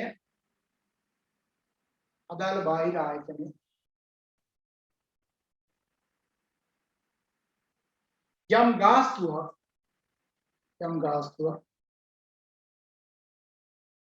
ඒ වෙනුවෙන්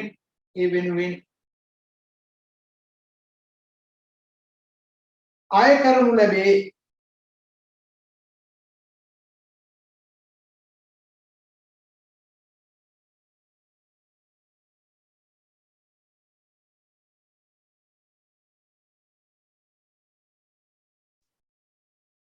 අද වෙන විට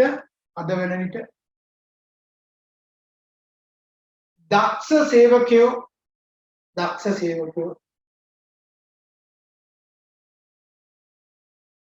ආකර්ෂණය කර ගැනීමට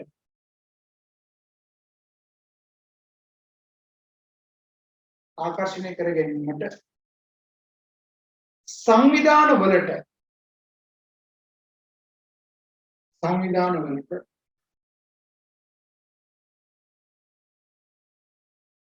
සේවා නියුක්ත නියෝජිත ආයතන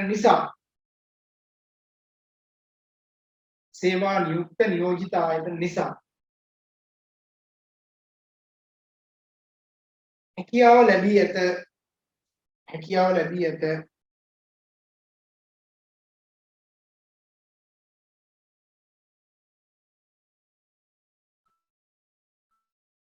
වර්තමානයේදී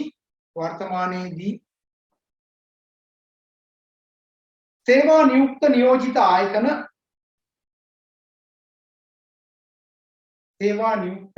ආයතන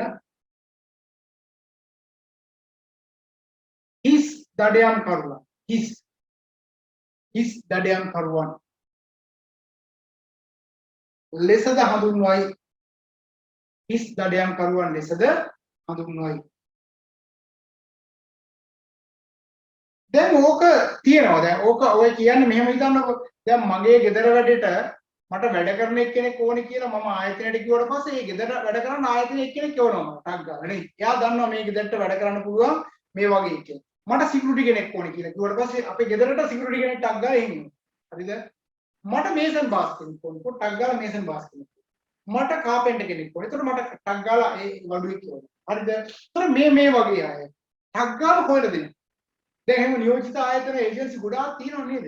ඉස්සර පිටරට යවන ඒජන්සි ආයතන තිබුණේ. නමුත් දැන් ලංකාව ඇතුලේ ඒජන්සිස් ගොඩාක් තියෙනවා. දැන් රැකියාව හොයලා දෙන්නත් ඒජන්සි තියෙනව නේද ඔයාලා? තියෙනවා. දැන් පිටරටත් තියෙන රටවල් වල තියෙන හැම ඒජන්සි. රැකියාව හොයලා දෙන්න. ඒ ඉන්ටර්වයුව වලට දානවා. ඒතර වාගේ ක්වොලිෆිකේෂන් ටික ඔක්කොම කතා බහ කරලා ඒ ආයතනත් එක්ක කතා බහ කරලා ඒවා කරන දැන් ලංකාවේ තියෙන රැකියාව දැන් ඔයාලා තව ටිකකින් කතා කරනවා. ජොබ් මාකට් එකේ කතා කරන ඔය වෙළඳපොළ නේද? රැකියාව වෙළඳපොළ වල තියෙන්නේ. අන්න ඒ වගේ කතා බහ කරලා සම්බන්ධතාවය ඇති කරලා ඒකට යම් ගාස්තුවක් ගන්න. හැබැයි මතක තියාගන්න ඒ අය හොඳම කෙනා කවුද කියලා දන්නවා. හේතුව ඒ අය වැඩ කරනවා. දැන් ඔයාලා හොස්පිටල් එක ගාවට ඇද්දි සාත්තු සේවිකා ආයතනයෙන් දෙනවා. මේ සාත්තු සේවිකා කොමුණොත් එහෙම ටක් ගාලා දැන් හිතන්නකෝ දුවෙක් තමයි ඉන්නේ නේද? ඉදරට ඉන්නේ දුවෙක්. හැබැයි අප්පච්චිට අසනීප වෙලා හොස්පිටල් එකේ ඇඩ්මිට් කරවොත් නතර කරන්න කෙනෙක් නැති වෙනවා. එතකොට සාත්තු සේවක ආයතනයකින් තමයි කෙනෙක් ගන්න. එහෙම පුතෙක් ඉන්නවා අම්මට අසනීප වෙලා හොස්පිටල් ඇඩ්මිට් කරපුවාම ළඟ නතර කරන්න කෙනෙක් නැති වුණාට පස්සේ අර වගේ තැනකින් තමයි ගන්න වෙන්නේ නේද? අනිවාර්යයෙන් එහෙමනේ. මොකද පිරිමි අයට ගැහණු අය ගාවත් පිරිමි අය ගාවත් වාටුවල ඉන්න දෙන්නේ නැති නිසා එහෙම තමයි ක්‍රියාත්මක කරන්න වෙන්නේ. ඒක ඕන තරම් අපිට දකින්න පුළුවන්. right. ඊගාවට ලියා ගන්න 7 తాවකාලික ආධාරක නියෝජිත ආයතන. తాවකාලික ආධාරක නියෝජිත ආයතන.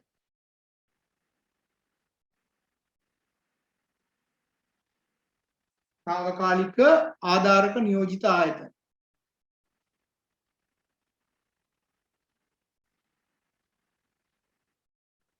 temporary help agency.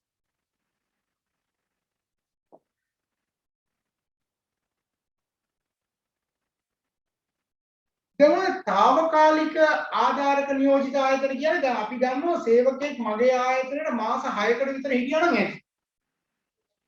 දැන් එතකොට මගේ ආයතනයේ මම පූර්ණ කාලීන සේවකයෙක් ගත්තොත් මට අවශ්‍ය. තොර යාට විශ්‍රාම වැටු දීලා වරප්‍රසාද ගොඩාක් දෙන්න වෙනවා. ඊට වැඩිය හොඳයි මාස 6කට ගන්නවා ටිකක් වැඩි වෙනවා. දැන් වාදම රාජ්‍ය සේවකයාට හම්බ වෙන රුපියල් 35000යි 40000. හැබැයි මේසන් බාසුන් නායකව අත්තර කරන ගෝලයා 2500ක් ගන්න. හරිද? ඒතර ගෝලයා දවස් 30ම වැඩ කරවුවොත් කීයක් හම්බ වෙනවද? 75000ක් හම්බ වෙනවා ගෝලයා. රාජ්‍ය සේවකයාට එහෙම හම්බ වෙන්නේ නැහැ. ඇයි එහෙම වෙන්න හේතුව? අර කෙටි කාලීන පදනම සහ දිගු කාලීන පදනම අතර තියෙන වෙනස. නමුත් යම් කිසි සේවකයෙක් අපි පූර්ණ කාලීනව අපි දිගටම රස්සාව දෙනවා. යා රුපියල් 50000කට හරි ඇවිල්ලා වැඩ කරනවා 75000 පැත්තකින් තියනනේ. ඒ නිසා తాවකාලිකව තමයි රස්සාවට ගන්නෙ. පූර්ණ කාලීනව තියාගන්නේ නැහැ.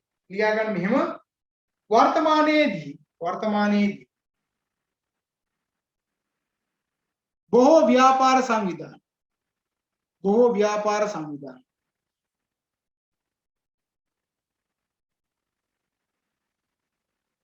වැඩි වශයෙන්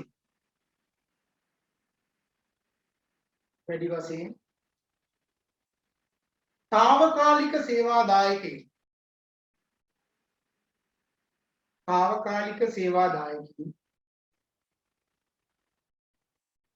රැකියාව සඳහා ආකර්ෂණය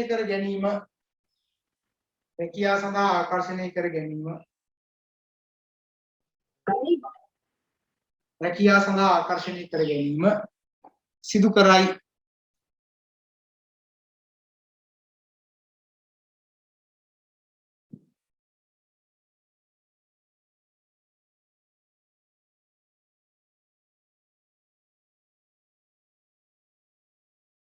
මෙය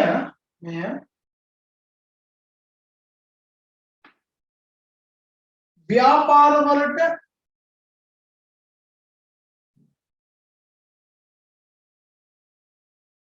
ස්ථීර සේවාදායකයන් බඳවා ගන්නවාට වඩා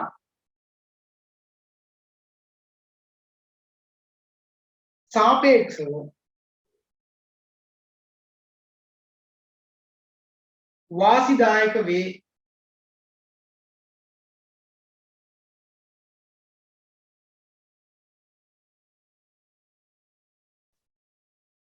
මෙහිදී සංවිධානයේට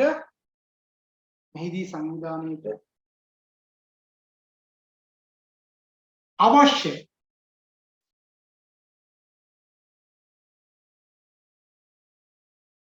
ඕනෑම අවස්ථාවකදී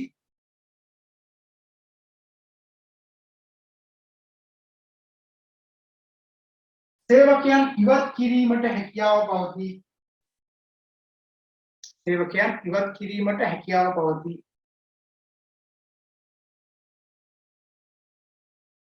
දැන් ඒක තමයි තියෙන වාසිය. ඕන වෙලාවක අපිට අයින් කරන්න පුළුවන්. తాවකාලික පදනම මත තමයි අරගෙන තියෙන්නේ නේද? ඒතර කියන්න බෑ දැන් මාව වස් කරන්න බෑ මම රස්සාවක් හොයා ගන්න බෑ. එහෙම මුකුත් කියන්න බෑ. ගන්නකොටම ගන්න తాවකාලික පදනම මත. right? ඊගොල්ලෝ ලියා ගන්න 8 වෙනි එක අධ්‍යාපනික තාක්ෂණික හා වෘත්තිමය ආයතන.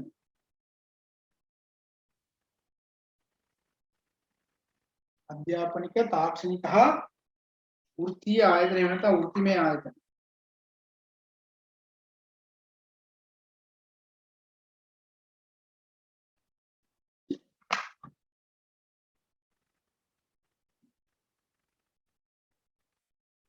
හරි. දැන් ඕක විශ්වවිද්‍යාලවලදී සමහරවිට ඔයාලට අත්දැකීම් ලබා ගන්නත් පුළුවන් අවස්ථාවක්.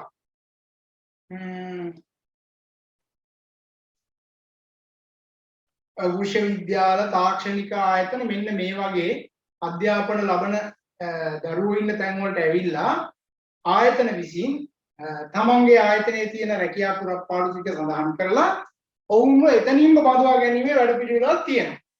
දැන් සමහර විශ්වවිද්‍යාල තියෙනවා 4 වෙනි අවුරුද්ද අවසානට යනකොට එහෙම පෞද්ගලික අංශයේ ඉන්න ආයතන වලට එන්න කියලා අවස්ථාව හොයලා දෙනවා. තේරුණාද? අවස්ථාව හොයලා දෙනවා ඒ සඳහා ක්‍රියාත්මක වෙන්න. දැන් මේ පාඨමාලා පවත්වනකොටත් ඒකේ අවස්ථාව දෙනවා. දැන් හිතන්නකෝ අපේම යනෝනේ මම ඔයාලට කියදී මානව සම්පත් කළමනාකරණ පාඨමාලාව තමයි දැනට තියෙන පළවෙනිම පාඨමාලාව විදිහට දකින්නේ අපි උපාධියට පස්සේ තියෙන. ඊට පස්සේ තියෙන පාඨමාලාවක් විදිහට අපි හඳුනාගෙන තියෙන්නේ මනෝවිද්‍යා උපදේශන පාඨමාලාව. එතකොට ওই පාඨමාලා දෙක ඉතාම ජනප්‍රිය පාඨමාලා දෙකක්. ඉතින් ওই දෙක සහ ඉංග්‍රීසි සහ IT කියන ওই හතර සම්පූර්ණ කරගන්න පුළුවන් නම් ඔයාලට උපාධිය ඉවර වෙනකොට ඔයා සැලකිය යුතු තැනක ඉන්නවා මේ සමාජය තුල. ඒතර මම මේ කියන්න යන්නේ ඒකෙත් පළවෙනි හොඳම 20 දෙනාට ඒ පුහුණු වීම සඳහා අවශ්‍ය කරන සායනික පුහුණු වීමට අවශ්‍ය නම් කවුන්සලර් කෙනෙක් වෙන්න ඕනේ නම් අපි 20 දෙනෙකුට අවස්ථාව අරගෙන දෙන්න. වෙනම ට්‍රේනර්ස්ලා දාලා කරනවා. 20 දෙනෙකුට තමයි මේ අවස්ථාව දෙන්නේ. ඉහළම ප්‍රතිඵල ගන්න 20 දෙනා. මම මේ කිව්වේ මේ පාඩමාලාව. හරිද? එතකොට ඒ කියන්නේ එකෙන් අදහස් වෙන්නේ මොකද්ද? දක්ෂතාව තියෙනවා. විශ්වවිද්‍යාලයේ ඔයාලා දන්නවා බැච් ස්ටොප් වෙලා ඒ හොඳම රිසර්ච් ගත්ත අය දැන් විශ්වවිද්‍යාලයේ ආචාර්යවරයෙක් කතිකාචාර්යවරයෙක් වෙන්න පුළුවන් නේද? ෆස්ට් ක්ලාස් ඩිග්‍රී එකක් අරගෙන කතිකාචාර්යවරයෙක් විදිහට බැඳෙන්න පුළුවන්. ෆස්ට් ක්ලාස් එකක් නැතත් කතිකාචාර්යවරයෙක් වෙන්න පුළුවන් විදි තියෙනවා. එහෙම අවස්ථා තියෙනවා. ඉතින් නම් ෆස්ට් ක්ලාස් එකක් ගහලා කෙනෙකුට ඕන නම් බැඳිලා ඒ කටයුත්තත් එක්ක දිගටම විශ්වවිද්‍යාලයත් එක්කම කටයුතු කරන යන්නේ ඊට වඩා නිර්මාණය කරගන්න පුළුවන්. එතකොට ඔය කියන අධ්‍යාපනික තාක්ෂණික හා වෘත්තිමය ආයතන හරහා අන්න ඔය විදිහට අපිට සේවකයෝ ආකර්ෂණය කරගැනීමේ හැකියාව තියෙනවා. ලියාගන්න එහෙම ව්‍යාපාර සංවිධාන තුළට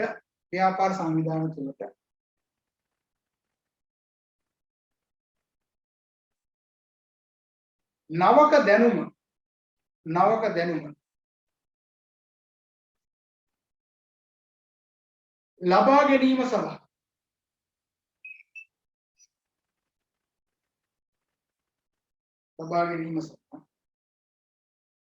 භාවිතා කළ හැකි ක්‍රමවේදයක් ලෙස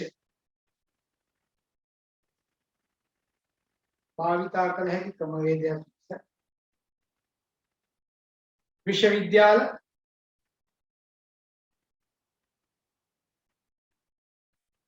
තාක්ෂණික ආයතන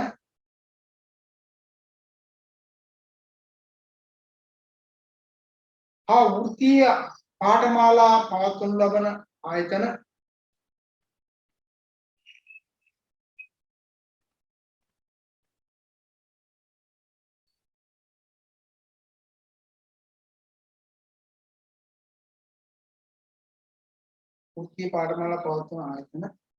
යොදාගත හැකිය.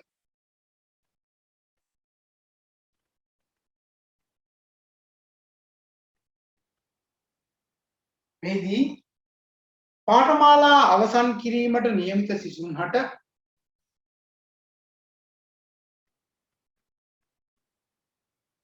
රැකියා අවස්ථා පිරිනැමීම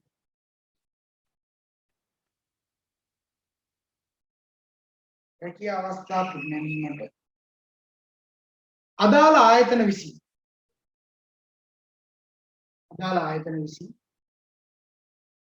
ක්‍රියා කරනු ඇත.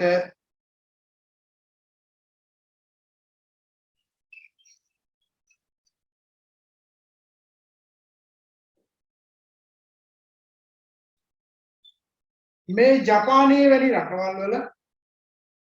ජපානයේ වැනි රටවල් වල තා බහුලව දැකිය හැකි තත්වයකි.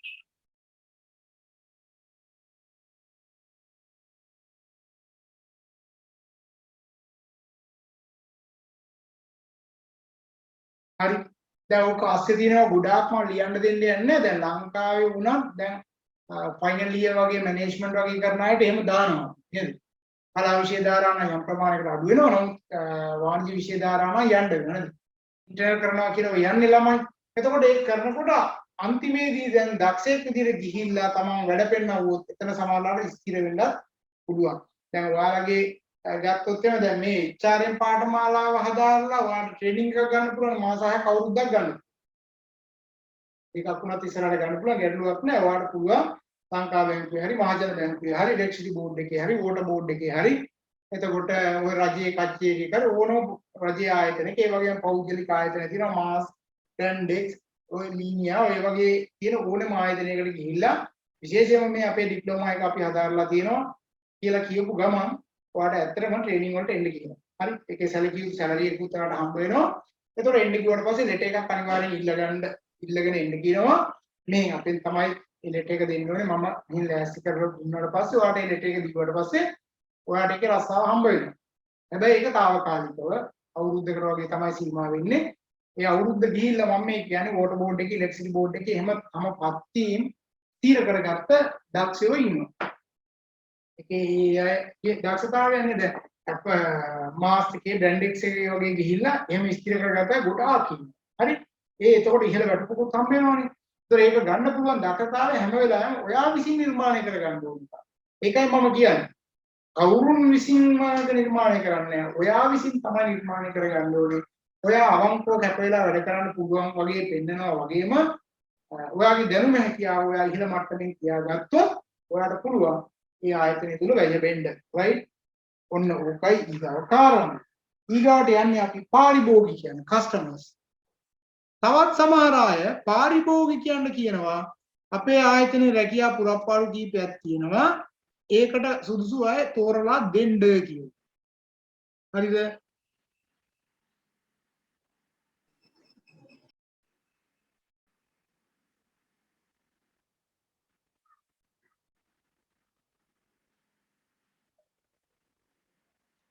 මම ඉතින් විශ්වවිද්‍යාලයේ ෆස්ට් ක්ලාස් එක ගැන කතා කරපු ඉඳ ඔබට පාස් එකක් අවුලක් නැද්ද කියලා.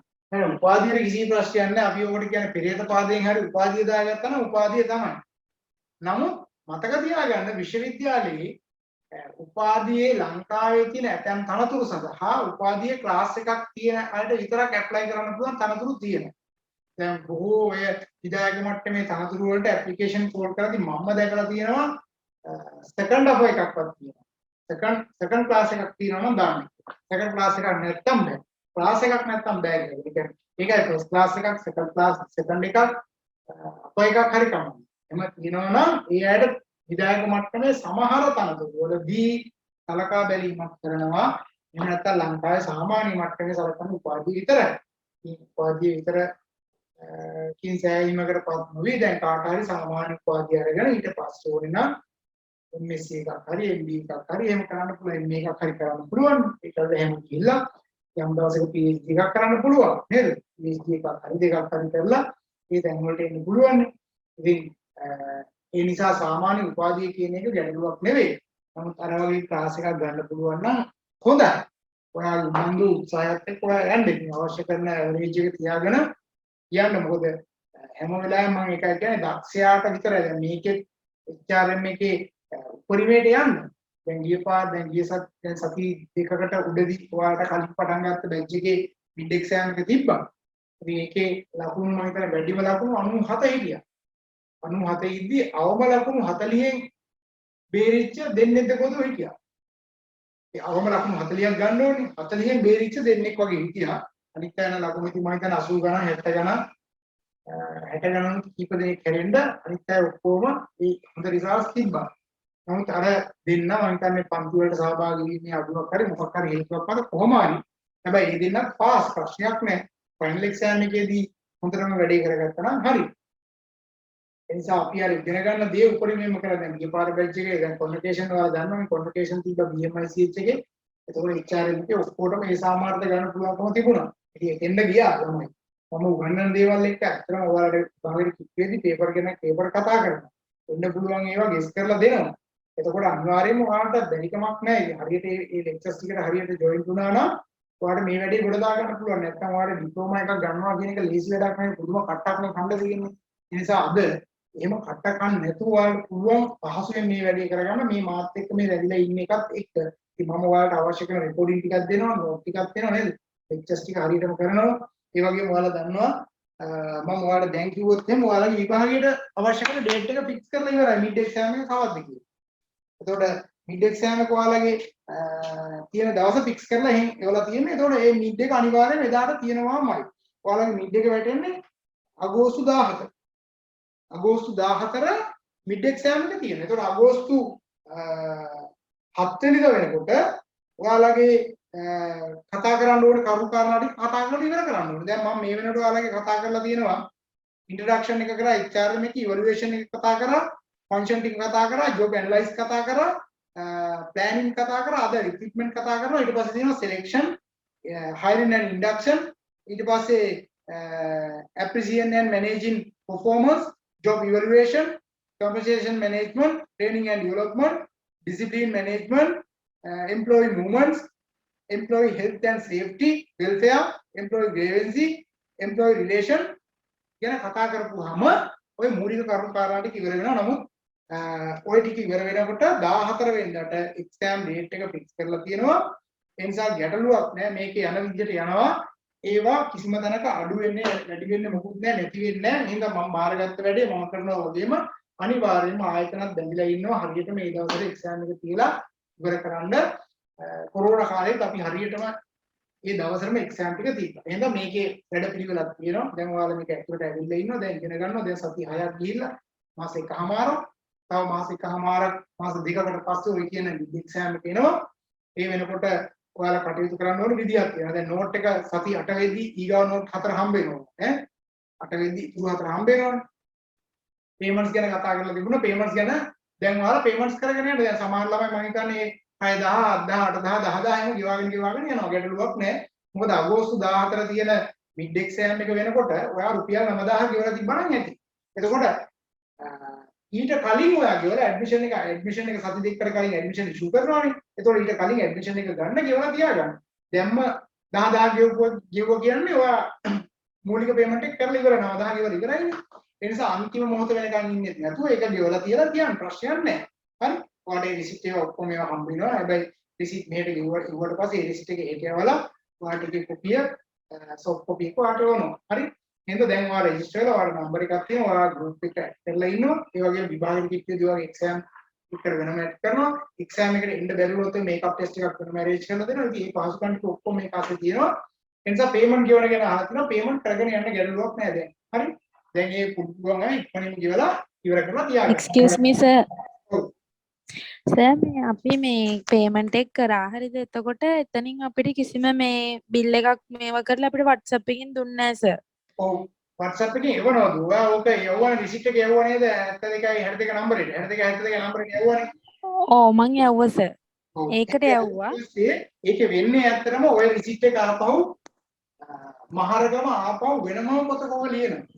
ඒ පොතේ ලියලා ඒකට වෙනම රිසිට් එකක් කඩලා ඉවර වෙලා ඒකේ ෆොටෝ එකක් ගහලා තමයි ආපහු ඔයාලට එවන්නේ.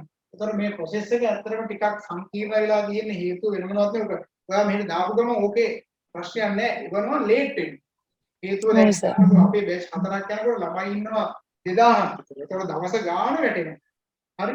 ඒ වැටෙන දවස ගාන වැටුණොත් මම හිතන්නේ ඊයේ මම හිතන්නේ රිසිට් 200ද 300ද ඇවිල්ලා තිබ්බා කියලා කිව්වා. ඒතකොට අර එහෙන් වෙනකොට තියෙන ප්‍රමාණය තමයි තියෙන්නේ. එහෙම නැතුව ගැටලුවක් නැහැ. අනිවාර්යයෙන්ම ඕකේ වෙලා තියෙන්නේ. මොනවාරි ප්‍රශ්නයක් වුණොත් අනිවාර්යෙන් දැනුවත් කිරීමක් කරන්න මම හරි ඉන්වෝල්ව් වෙනවා. කාටවත් එහෙම ගැටලුවක් වෙන්නේ නැහැ. කරා කියලා ඔයාගාව රිසිට් එක තියාගන්න. ඔව් සර් මං ගාව රිසිට් එක තියෙනවා ඒක කරා කියලා. මේ අර සර්ට මම අනිත් සර්ට කිව්වා ඒක අර බලා ගන්න accounts කරන එක්කෙනාට මං කිව්වා. එතකොට එයා කිව්වා හැම රිසිට් එක දෙනවා මොකුත් ප්‍රශ්නයක් නැහැ කියලා. ඒක සර්ගෙන් දැනුවා. රිසිට් එක තියෙනවා. රිසිට් එක පරණාගේ රිසිට් දෙනවනේ. ඒක මහාගේ ඉෂුව කරන දැන් ඔයාලා රෙජිස්ටර් වෙච්ච එකට අදාළව රිසිට් එකක් එවනවා. එහෙනම් ඒක ගැටලුවක් නැහැ. ඒ දෙකම එව්වේ නෑ මට. තියෙන්නේ ප්‍රමාදයක්. එහෙනම් ගැටලුවක් නම්බරේ දුන්නා කියන්නේ ඒක ඕකේ. මොකද දැන් ඔන්න ඔයාලා රෙජිස්ටර් වෙලා ඉන්නවා. අපි 900ක් නම් 500 දැන් ඊට පස්සේ ඔන්න ලබන මාසේ ආපහු කවුන්සලින් එක පටන් ගන්නකොට ඒකට ළමයි ආයෙ 500ක් විතර ආයෙ. ඒ අයගේ ඔක්කොගේ මම වැඩ කරන්න ඉන්න ප්‍රමාණය අඩුවක් තියෙන මේ දවස්වල. ඒ නිසා හරි. ඔය ප්‍රශ්නත් එක්ක තමයි එතන මේවා වෙලා තියෙන්නේ. නමුත් ගැටලුවක් කරගන්න එපා. රිසිට් එක හම්බ වෙනවා. රිසිට් එක හම්බ වෙනවා. ඉවසීමක් කරන්න ඕන අනිවාර්යයෙන් කතා කරන්න පුළුවන්. ඔය නම්බර්ස් දෙකෙන්ම ඔයාලට අවශ්‍ය කරන තොරතුරු ටික සපයන්න. හරි? ඒ නිසා මම මේ කිව්වේ මේ යන වැඩ පිළිවෙල මේක හරියටම කරගෙන යන්න. ඒතර අනිවාර්යයෙන්ම මතක තියාගන්න ෆයිනල් එක්සෑම් එක ඉවර වෙද්දී ඔයාගේ රිසර්ච් අවුට් කරන දවසක් කියනවා. ඒ වගේම කොන්වොකේෂන් එකක් කියන්න ඩිසයිඩ් කරලා ඉවර වෙලා තමයි ඔක ඉවර කරන්නේ. හරි? ඒ නිසා මෙන්න මේක මේ විදිහට මේ යනවා. right. එහෙනම් යම් අපි පාරිභෝගිකයෝ කියන එකත් කෙටියෙන් සඳහන් කරගමු මෙහෙම. අර චූටි ඇගයීමකුත් මම කරන්න හිතාගෙන ඉන්නේ ඔයාලත් එක්ක. ලියා ගන්න මෙහෙම. එක්සෑම් එක ඔන්ලයින් තමයි තියෙන්නේ. එක්සෑම් එක ඔන්ලයින් තියෙන්නේ.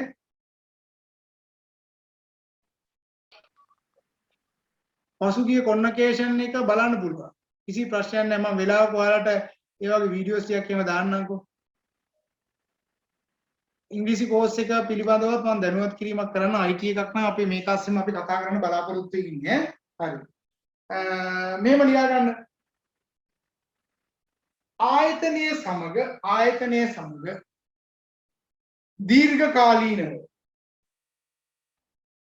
ආයතනයේ සමග දීර්ඝකාලීනව කටයුතු කරනු ලබන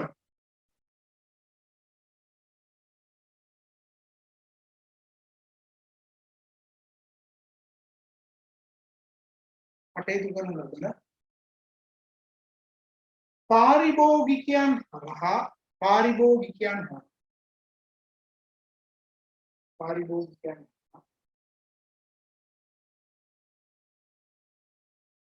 සේවා දායකයින් ආකර්ෂණය කර ගැනීම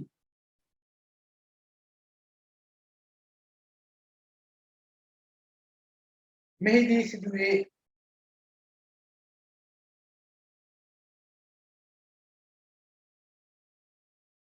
මෙය සාමාන්‍ය මට්ටමේ රැකියා සඳහා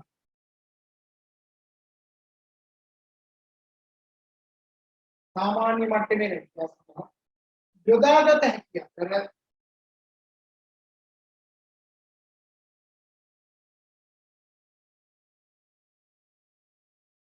විධායක මට්ටමේ රැකියා සඳහා යෝග්‍ය නොවේ.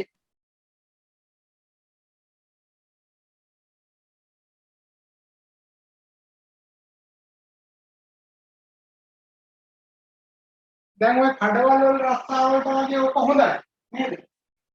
අපි විශ්වාසයක් කරද්දී අපේ කඩේට හැමදාම එක්කෙනෙකුට එන කෙනෙකුට අපි කියනවා මෙහෙම අපේ කඩේට කවුරු හොයලා දෙන්න. අපේ හෝටලේට හැමදාම කෑමකට කණ්ඩේ එක්කෙනෙකුට අපි කියනවා අපේ හෝටලේට වේටර්ස්ලා හොයලා දෙන්න. කැෂියර්ලා හොයලා දෙන්න. අන්න එහෙම කියන්නේ අන්න ඒ වගේ ඒවාට හොඳයි. එහෙම නැතුව ඉර මට්ටමේ රැකියාව සඳහා ඔබ යෝග්‍ය එකක් නෙවෙයි ඈ. ඊගායක ලියා ගන්න. පූර්ව ආයුධම් කරුවා. අපි කියන්නේ ඇවිදෙන්න ඕසා ලියන්න. පූර්ව ආයුධම් කරුවා.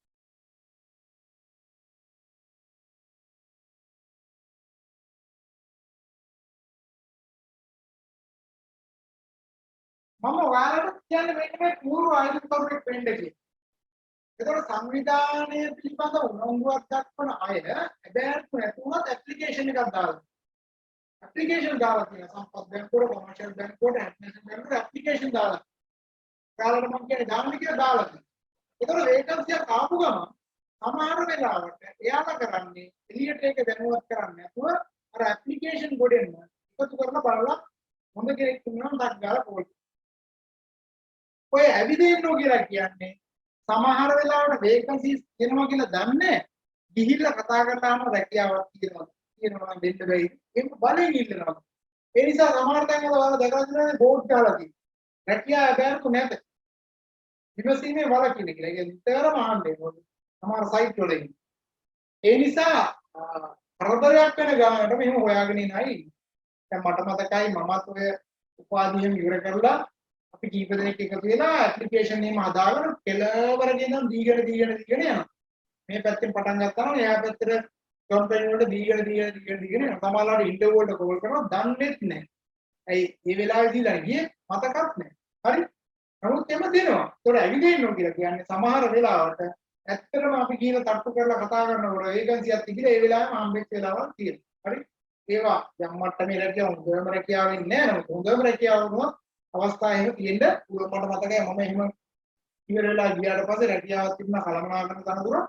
ඒ කළමනාකරන තනතුරට ඇත්තටම මම තෝරගත්තා අන්තිම ඉන්ටර්විව් එකේදී මම කැපුවා. පස්සේ ඒකේ ප්‍රධානියා කතා කරලා කිව්වා ඔයාගේ සුසුකම් සහ සියල්ලම හොඳයි. ප්‍රශ්නයකට තියෙන්නේ ඔයාගේ වයසත් එක්ක ගත්තට පස්සේ ඔයාගේ වයස ප්‍රමාණවත් නැහැ. අපි බලන්නේ මීට වඩා වයස වැඩි එක්කෙනෙක්. ඉතින් වයස අඩු කියලා ඒ තනතුර දුන්නේ. මොකද එයාලා ඉන්න සේවකයෝ ගත්තට පස්සේ වයස දිගේ සේවකයෝ සැලකිලි ප්‍රමාණයක් තියෙනවා. එයා හැන්ඩල් කරන්න. එයාගේ දැනුම හැටියට එයා විශ්වාස කරා මීට වඩා සීනියර් කෙනෙක් වුණා නම් හොඳයි වයසත් එක්ක. ඒ නිසා සමහර තැන්වල ඒක බලන තැන් තියෙනවා. කොහොම නමුත් රැකියාව හරියන තැන තියෙන වර්ධිත වෙනවා. ඊගාව එක ඒ යන්නේ මෙහෙම ලියා ගන්න. සංවිධානයේ දැන්වීම පළ නොකරද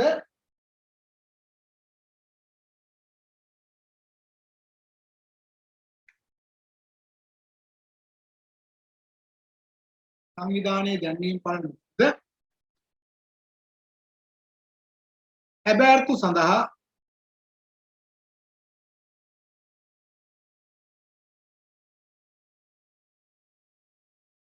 හැබෑර්තු පළ නොකරද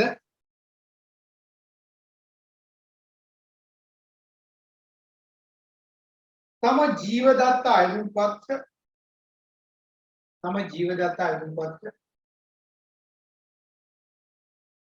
ඒ සඳහා යොමු කරන ලද අවස්ථාවන් වලදී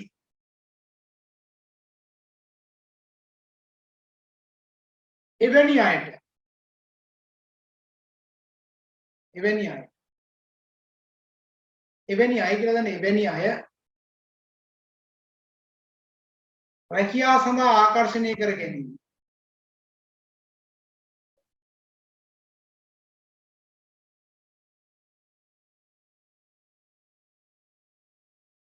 එසේම රැකියා අපේක්ෂාවෙන්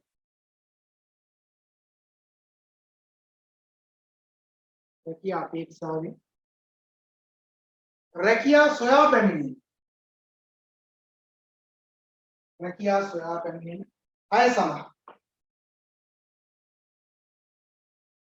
රැකියා අවස්ථා ලබා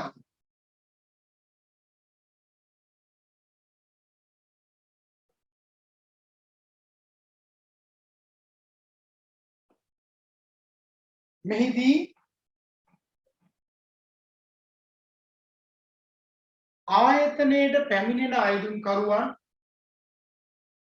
මෙහිදී ආයතනයේට පැමිණෙන අයදුම්කරුවන් ඇවිද එන්නෝ ලෙසත්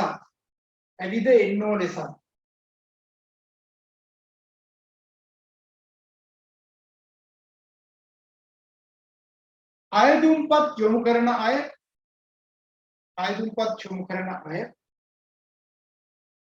ලියන්නෝ ලෙසත් හඳුනා ගනී.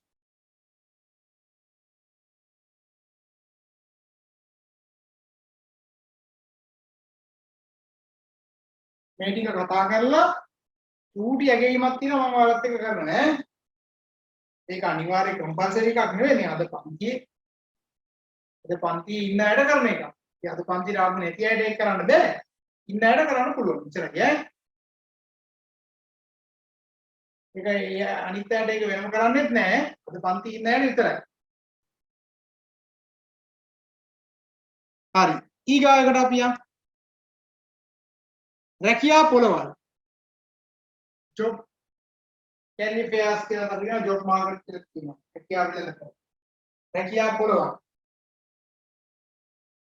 රැකියා පොළවල්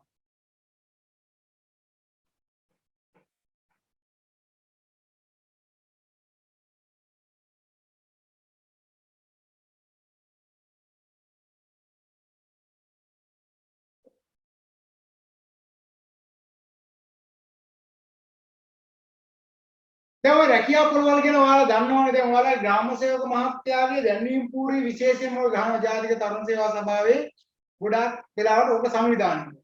හරිද? තාක්ෂණික ආයතන විසින් සංවිධානය කරනවා. ඒතකොට රැකියා පොළක් තියෙනවා කිව්වම ඔය බැංකු නියෝජිත ආයතන, රක්ෂණ නියෝජිත ආයතන, ගාමන් ෆැක්ටරිස් ඔය වගේ රජයේ සංස්ථා ඔය ආදී කොට සියලුම ආයතන වල හැමෝට වෙන්න කියනවා. තමන් ගාව තියෙන රස්සා ටිකත් අරගෙන එන්න කියලා එක තැනකට කොහොම ආවට පස්සේ රැකියා අපේක්ෂාවෙන් ඉන්න ඇත්ත දෙන්න එනවා. ඇවිල්ලා තමන්ගේ ඇප්ලිකේෂන් ටික දීලා බලනවා කොතෙන්ද හරියන්නේ. සමහරවිට ඒ වෙලාවේ කතා බහ කරලා රැකියා අවස්ථා හම්බ වෙනවා. එහෙම හම්බ වෙච්ච ඒවාත් ඕන තරම් තියෙනවා. නැත්තේ නෑ. හරිද? එතකොට ඒ වෙලාවේ තමයි තීරණය කරන්නේ රැකියාව ලබා දීම සම්බන්ධයෙන් එතෙන්ට එන අයගෙන් තෝරලා ඇප්ලිකේෂන් තෝරලා ඒ වගේ වෙලාවන් වලදී ගන්නවා. ඉතින් විශ්වවිද්‍යාලවලින් ඉවත් වෙච්ච අයට විශ්වවිද්‍යාලවල ඉවත් වෙන්න ඉන්න අයට ඒ වගේ අවස්ථාවන් වලට සහභාගී වෙලා රැකියා අවස්ථා හොයා ගැනීම ඉඩකඩ තියෙනවා. මෙතනදී රජයේ රැකියාව විශේෂයෙන්ම ලබා දෙනකොට පූර්ණ මට්ටමේ වන හම්බ වෙන්නේ නැහැ. ගොඩක් සංස්ථා මණ්ඩල දෙපාර්තමේන්තු වල වගේ ඒවා හම්බ වෙනවා. හරි? ලියාගන්න මෙහෙම රාජ්‍ය සහ පෞද්ගලික අංශ ආයතන රාජ්‍ය සහ පෞද්ගලික ආයතන පෞද්ගලික අංශයේ ආයතන රාශියක් එකට එකතු වී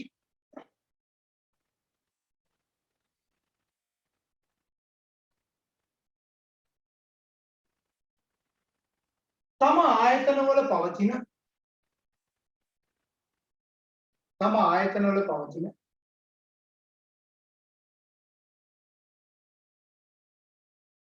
රැකියා අධ්‍යයන පිරවීම සඳහා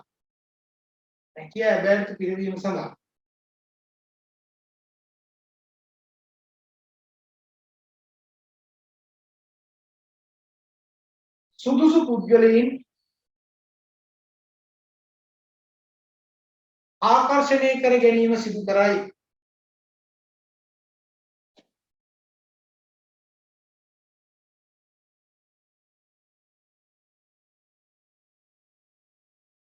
මෙය ඉතා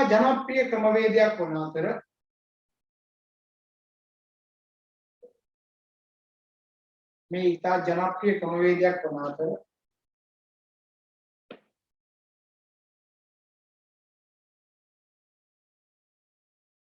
විශාල ආයුධකරුවන් ප්‍රමාණයක්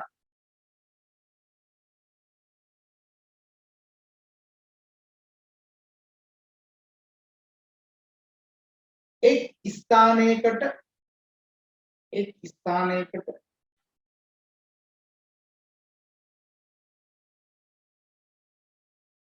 ආකර්ෂණීය වීම තුළ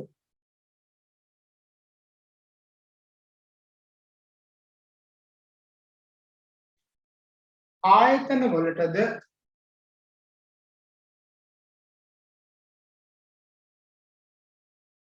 යෝග්‍ය සර් ආකර්ෂණීය වීම තුළ ආයතන වලටද යෝග්‍ය සේවාදායකයන්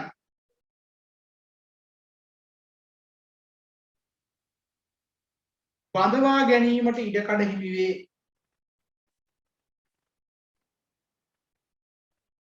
මොකද ගොඩාක් හැම ෆීල්ඩ් එකෙම ඉන්නව නේද? දැන් රක්ෂණ ආයතන, බැංකු ආයතන, සාත්තු සේවා ආයතන, ගොඩනැගිලි ඉදිකිරීම ආයතන, ඔය හැම තැනකින්ම එනවා.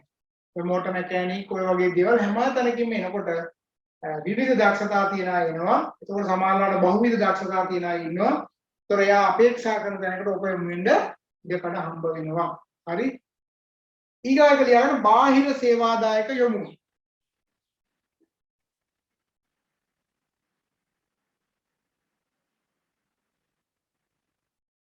බාහිර සේවාදායක යොමු.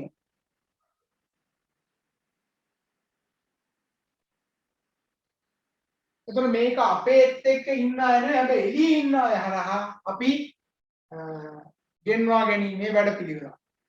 ලියා ගන්න මෙහෙම ආයතනයේ පරිබාහිර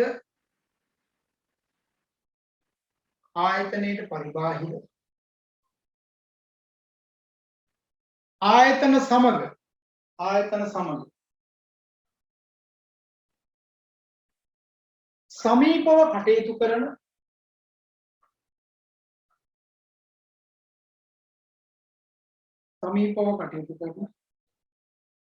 සේවා යෝජකයන්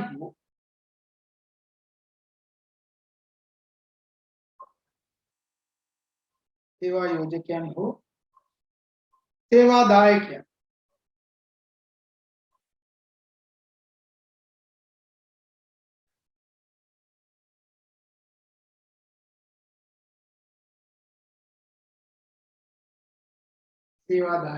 මාර්ගයෙන්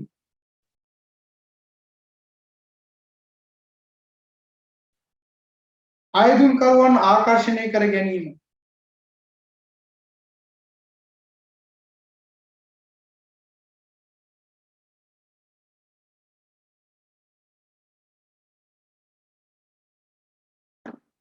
හරිද?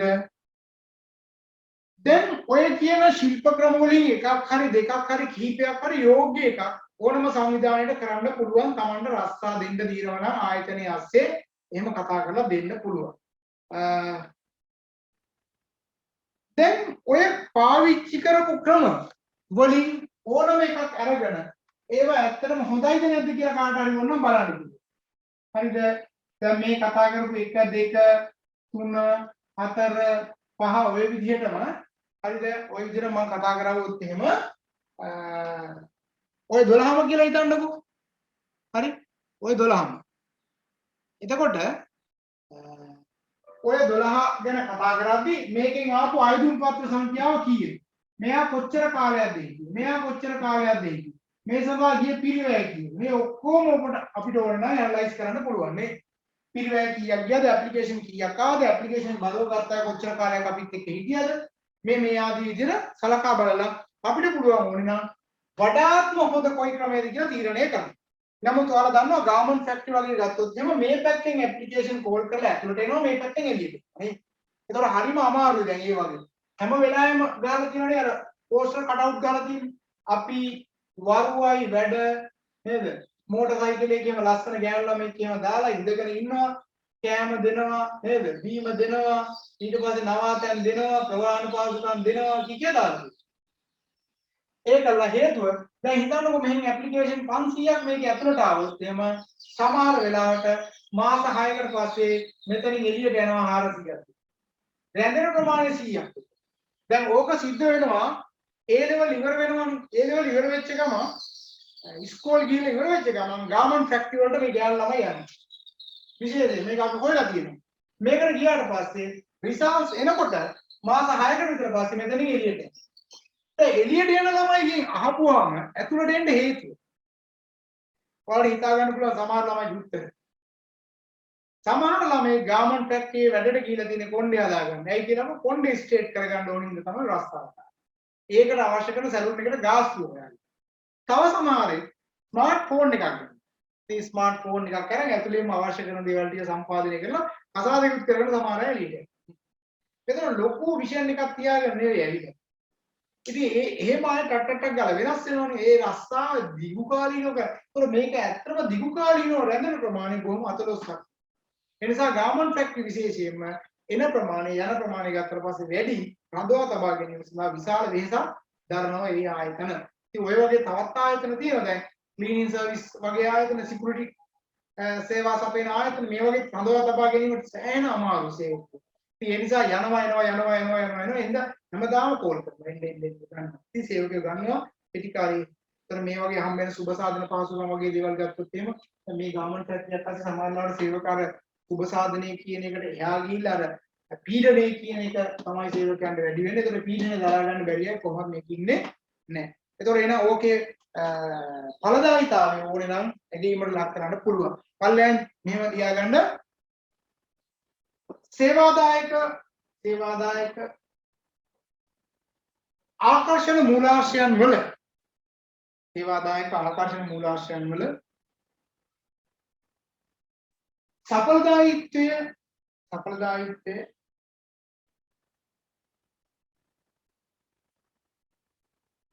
හඳුනා ගැනීම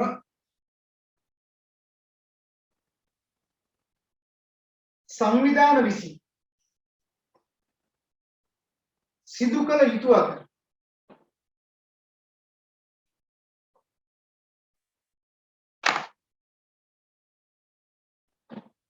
ඒ අනුව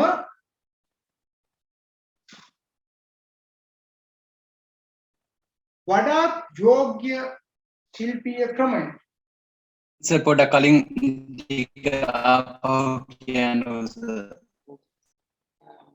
සංවිධාන විසින් සේවාදායක මූලාශ්‍රයන් වල සඵලදායීතාවය සංවිධාන විසින්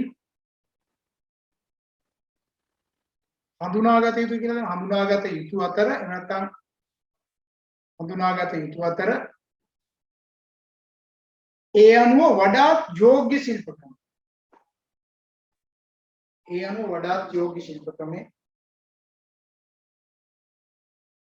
ශිල්ප ක්‍රමය හෝ ශිල්ප ක්‍රම යෝගී ශිල්ප ක්‍රමය හෝ ශිල්ප ක්‍රම සංවිධාන විසින් තීරණය කළ යුතුය.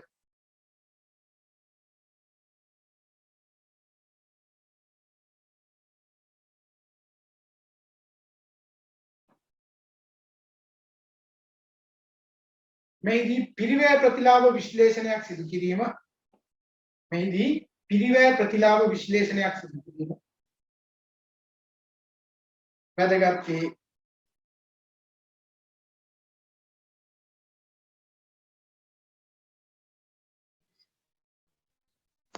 පිරිවැය ප්‍රතිලාභ විශ්ලේෂණයක් සිදු කර යුතුය. එහෙනම් වැදගත් වේ. පිරිවැය ප්‍රතිලාභ විශ්ලේෂණයක් සිදු කිරීම වැදගත් වේ.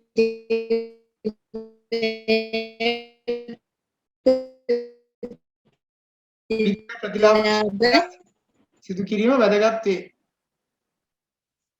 හරි. පිරිවැය ප්‍රතිලාභ විශ්ලේෂණයක් සිදු කිරීම වැදගත් වේ. හරි. ඊගාවට මම චූට්ටක් කතා කරන්නම්.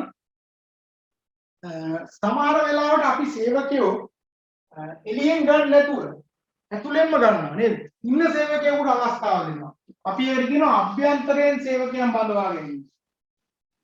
එහෙම නැත්නම් බාහිරින් ගන්නවා. දැන් හිතන්න මැනේජර් කෙනෙක් අස් වෙලා ගියා. දැන් මේ මැනේජ්මන්ට් එකට කවුරු හරි ගන්නවා. දැන් මේක ඇතුලෙන් ගන්නවද? ඇතුලේ ඉන්න කෙනෙක් ගන්නවද? එහෙම නැත්නම් එළියෙන් ගන්නවද? මේ දෙකේ වාසිය අවාසිය. ඇතුලෙන් ගන්නවා නම් මේ ඇතුලෙන් ගැනීම නිසා අනිත් අය උනන්දුවක් ඇති වෙනවා. අපි කියන මොටිවේෂන් එනවා කියලා නේ. ඒ වගේම පිළිවෙල අඩුයි. ඒ වගේම මේ ඇතුලේ එන කෙනා මේ සංස්කෘතිය ගැන හොඳට දන්නවා නේද? ඒතකොට මේක වැදගත්. හැබැයි මේකේ අවාසිය මොකක්ද? මෙයාගේ අපිට බාහිරින් ගන්න තිබ්බ දැනුම් හැකියාව නැති වෙලා යනවා. හොඳ දක්ෂයෙක් එළියෙන් ගන්න තිබ්බ අවස්ථාව අපිට අහිමි වෙලා ගිහින්. හැබැයි එළියෙන් ගත්තාම තියෙන්නේ මොකක්ද? එළියෙන් ගත්තාම දැනුම් හැකියාවන් පිළි දක්ෂයෙක් අපිට හම්බ වෙනවා. හැබැයි මේ සඳහා පිළිවෙලක් දරන්න වෙනවා. ඒ වගේම මේ අලුතෙන් එන එක්කෙනාට මේ සංවිධාන සංස්කෘතිය උගන්වන්න වෙනවා. නේද? ඒතකොට ඒ සඳහා විශාල කාලයක් ගත කරන්න. ඒ වගේ වාසි අවාසි කීපයකුත් තියෙනවා. කරුවක් දාලා ලියා ගන්න. සේවාදායකීන්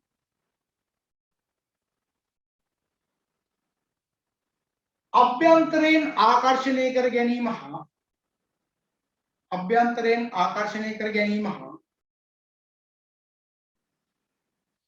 බාහිරින් ආකර්ෂණය කර ගැනීම අතර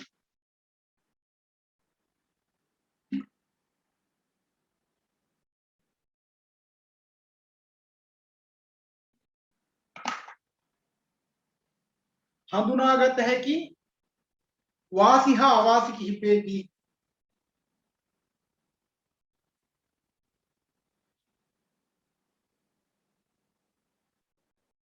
ඉස්සල්ලාම ලියා ගන්න මෙහෙම.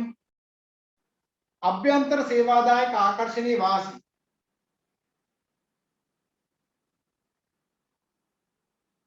අභ්‍යන්තර සේවාදායක ආකර්ෂණීය වාසි.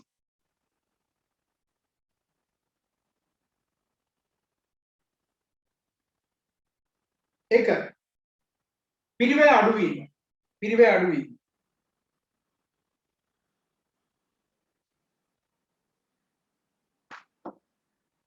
පිරිවැය අඩුවීම. ඊගා එක සංවිධාන සේවකයන්ගේ අභිප්‍රේරණය ඉහළ යාම. සංවිධාන සේවකයන්ගේ අභිප්‍රේරණය ඉහළ යාම.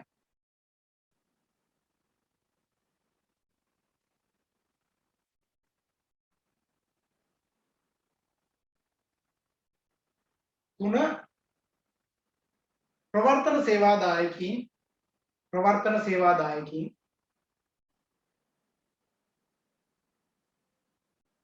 සංවිධාන සංස්කෘතිය හා ප්‍රතිපත්ති පිළිබඳ මන අවබෝධයක් ලබා තිබීම.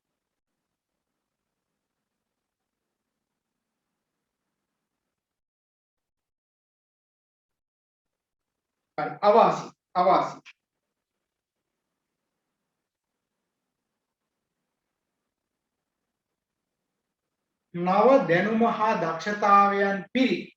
නව දැනුම හා දක්ෂතාවයන් පිරි නව දැනුම හා දක්ෂතාවයන් පිරි සේවකයෙක් බඳවා ගැනීමට තිබූ අවස්ථාව සේවකයෙක් බඳවා ගැනීමට තිබූ අවස්ථාව අහිමි වී යාම.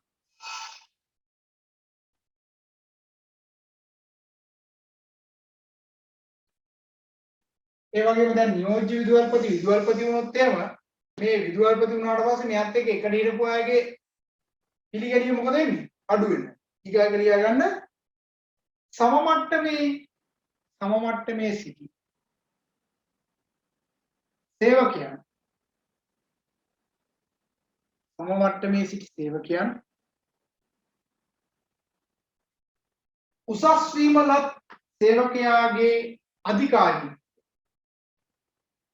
උසස් වීමලත් සේවකයාගේ අධිකාරීත්වය පිළි නොගැනීම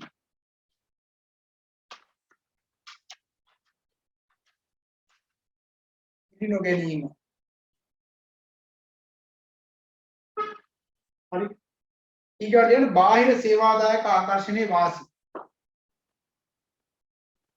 බාහිර සේවාදායක ආකර්ෂණයේ වාසි.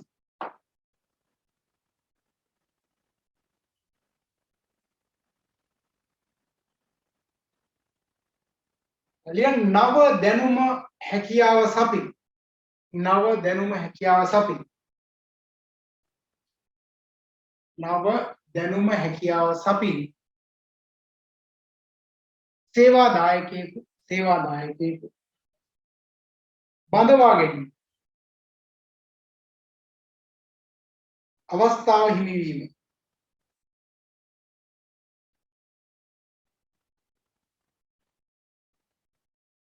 අනිත් එක දැන් ඉන්න කෙනෙක් ප්‍රැක්ටිස් කරවලා එහෙම නැත්නම් පුහුණු කරලා ගන්නවට වැඩිය හොඳ එළියෙන් පුහුණු වෙච්ච කෙනෙක් ගන්න එක. දැන් හිතන්නකො කම්පියුටර් සම්බන්ධයෙන් කියලා පුහුණු කරනවට වඩා පුහුණු වෙච්ච කෙනෙක් ගන්න එක ලේසිද නැද්ද? ලේසි. දෙක ලියන්න. ප්‍රවර්තන සේවාදායකීන්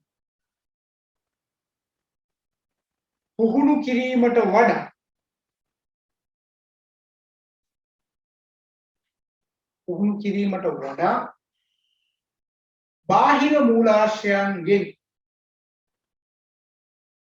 බාහිර මූලාශ්‍රයන්ගෙන්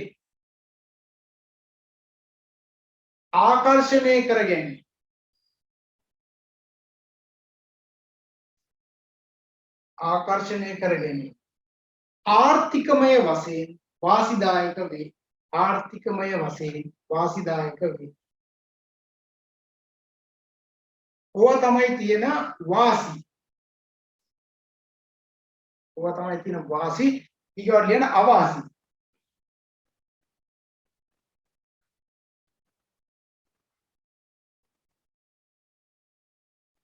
බාහිරින් ආකර්ෂණය වන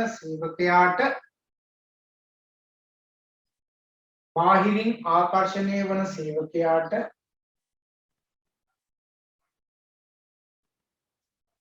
සංවිධාන සංස්කෘතියට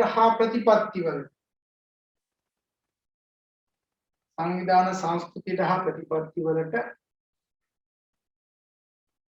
හුරු වීමට බොහෝ කාලයක් ගත වීම.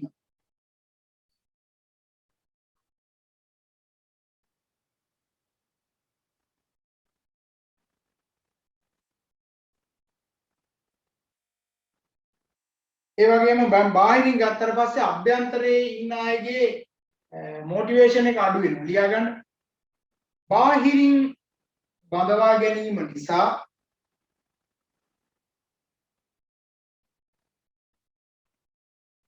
අභ්‍යන්තර සේවාදායකයින්ගේ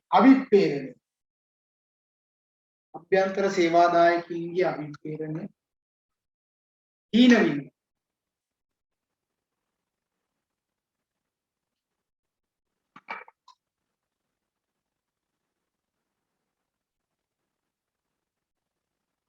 තව එකක් ප්‍රවර්තන සේවාදායකින් හා නවක සේවකයන් අතර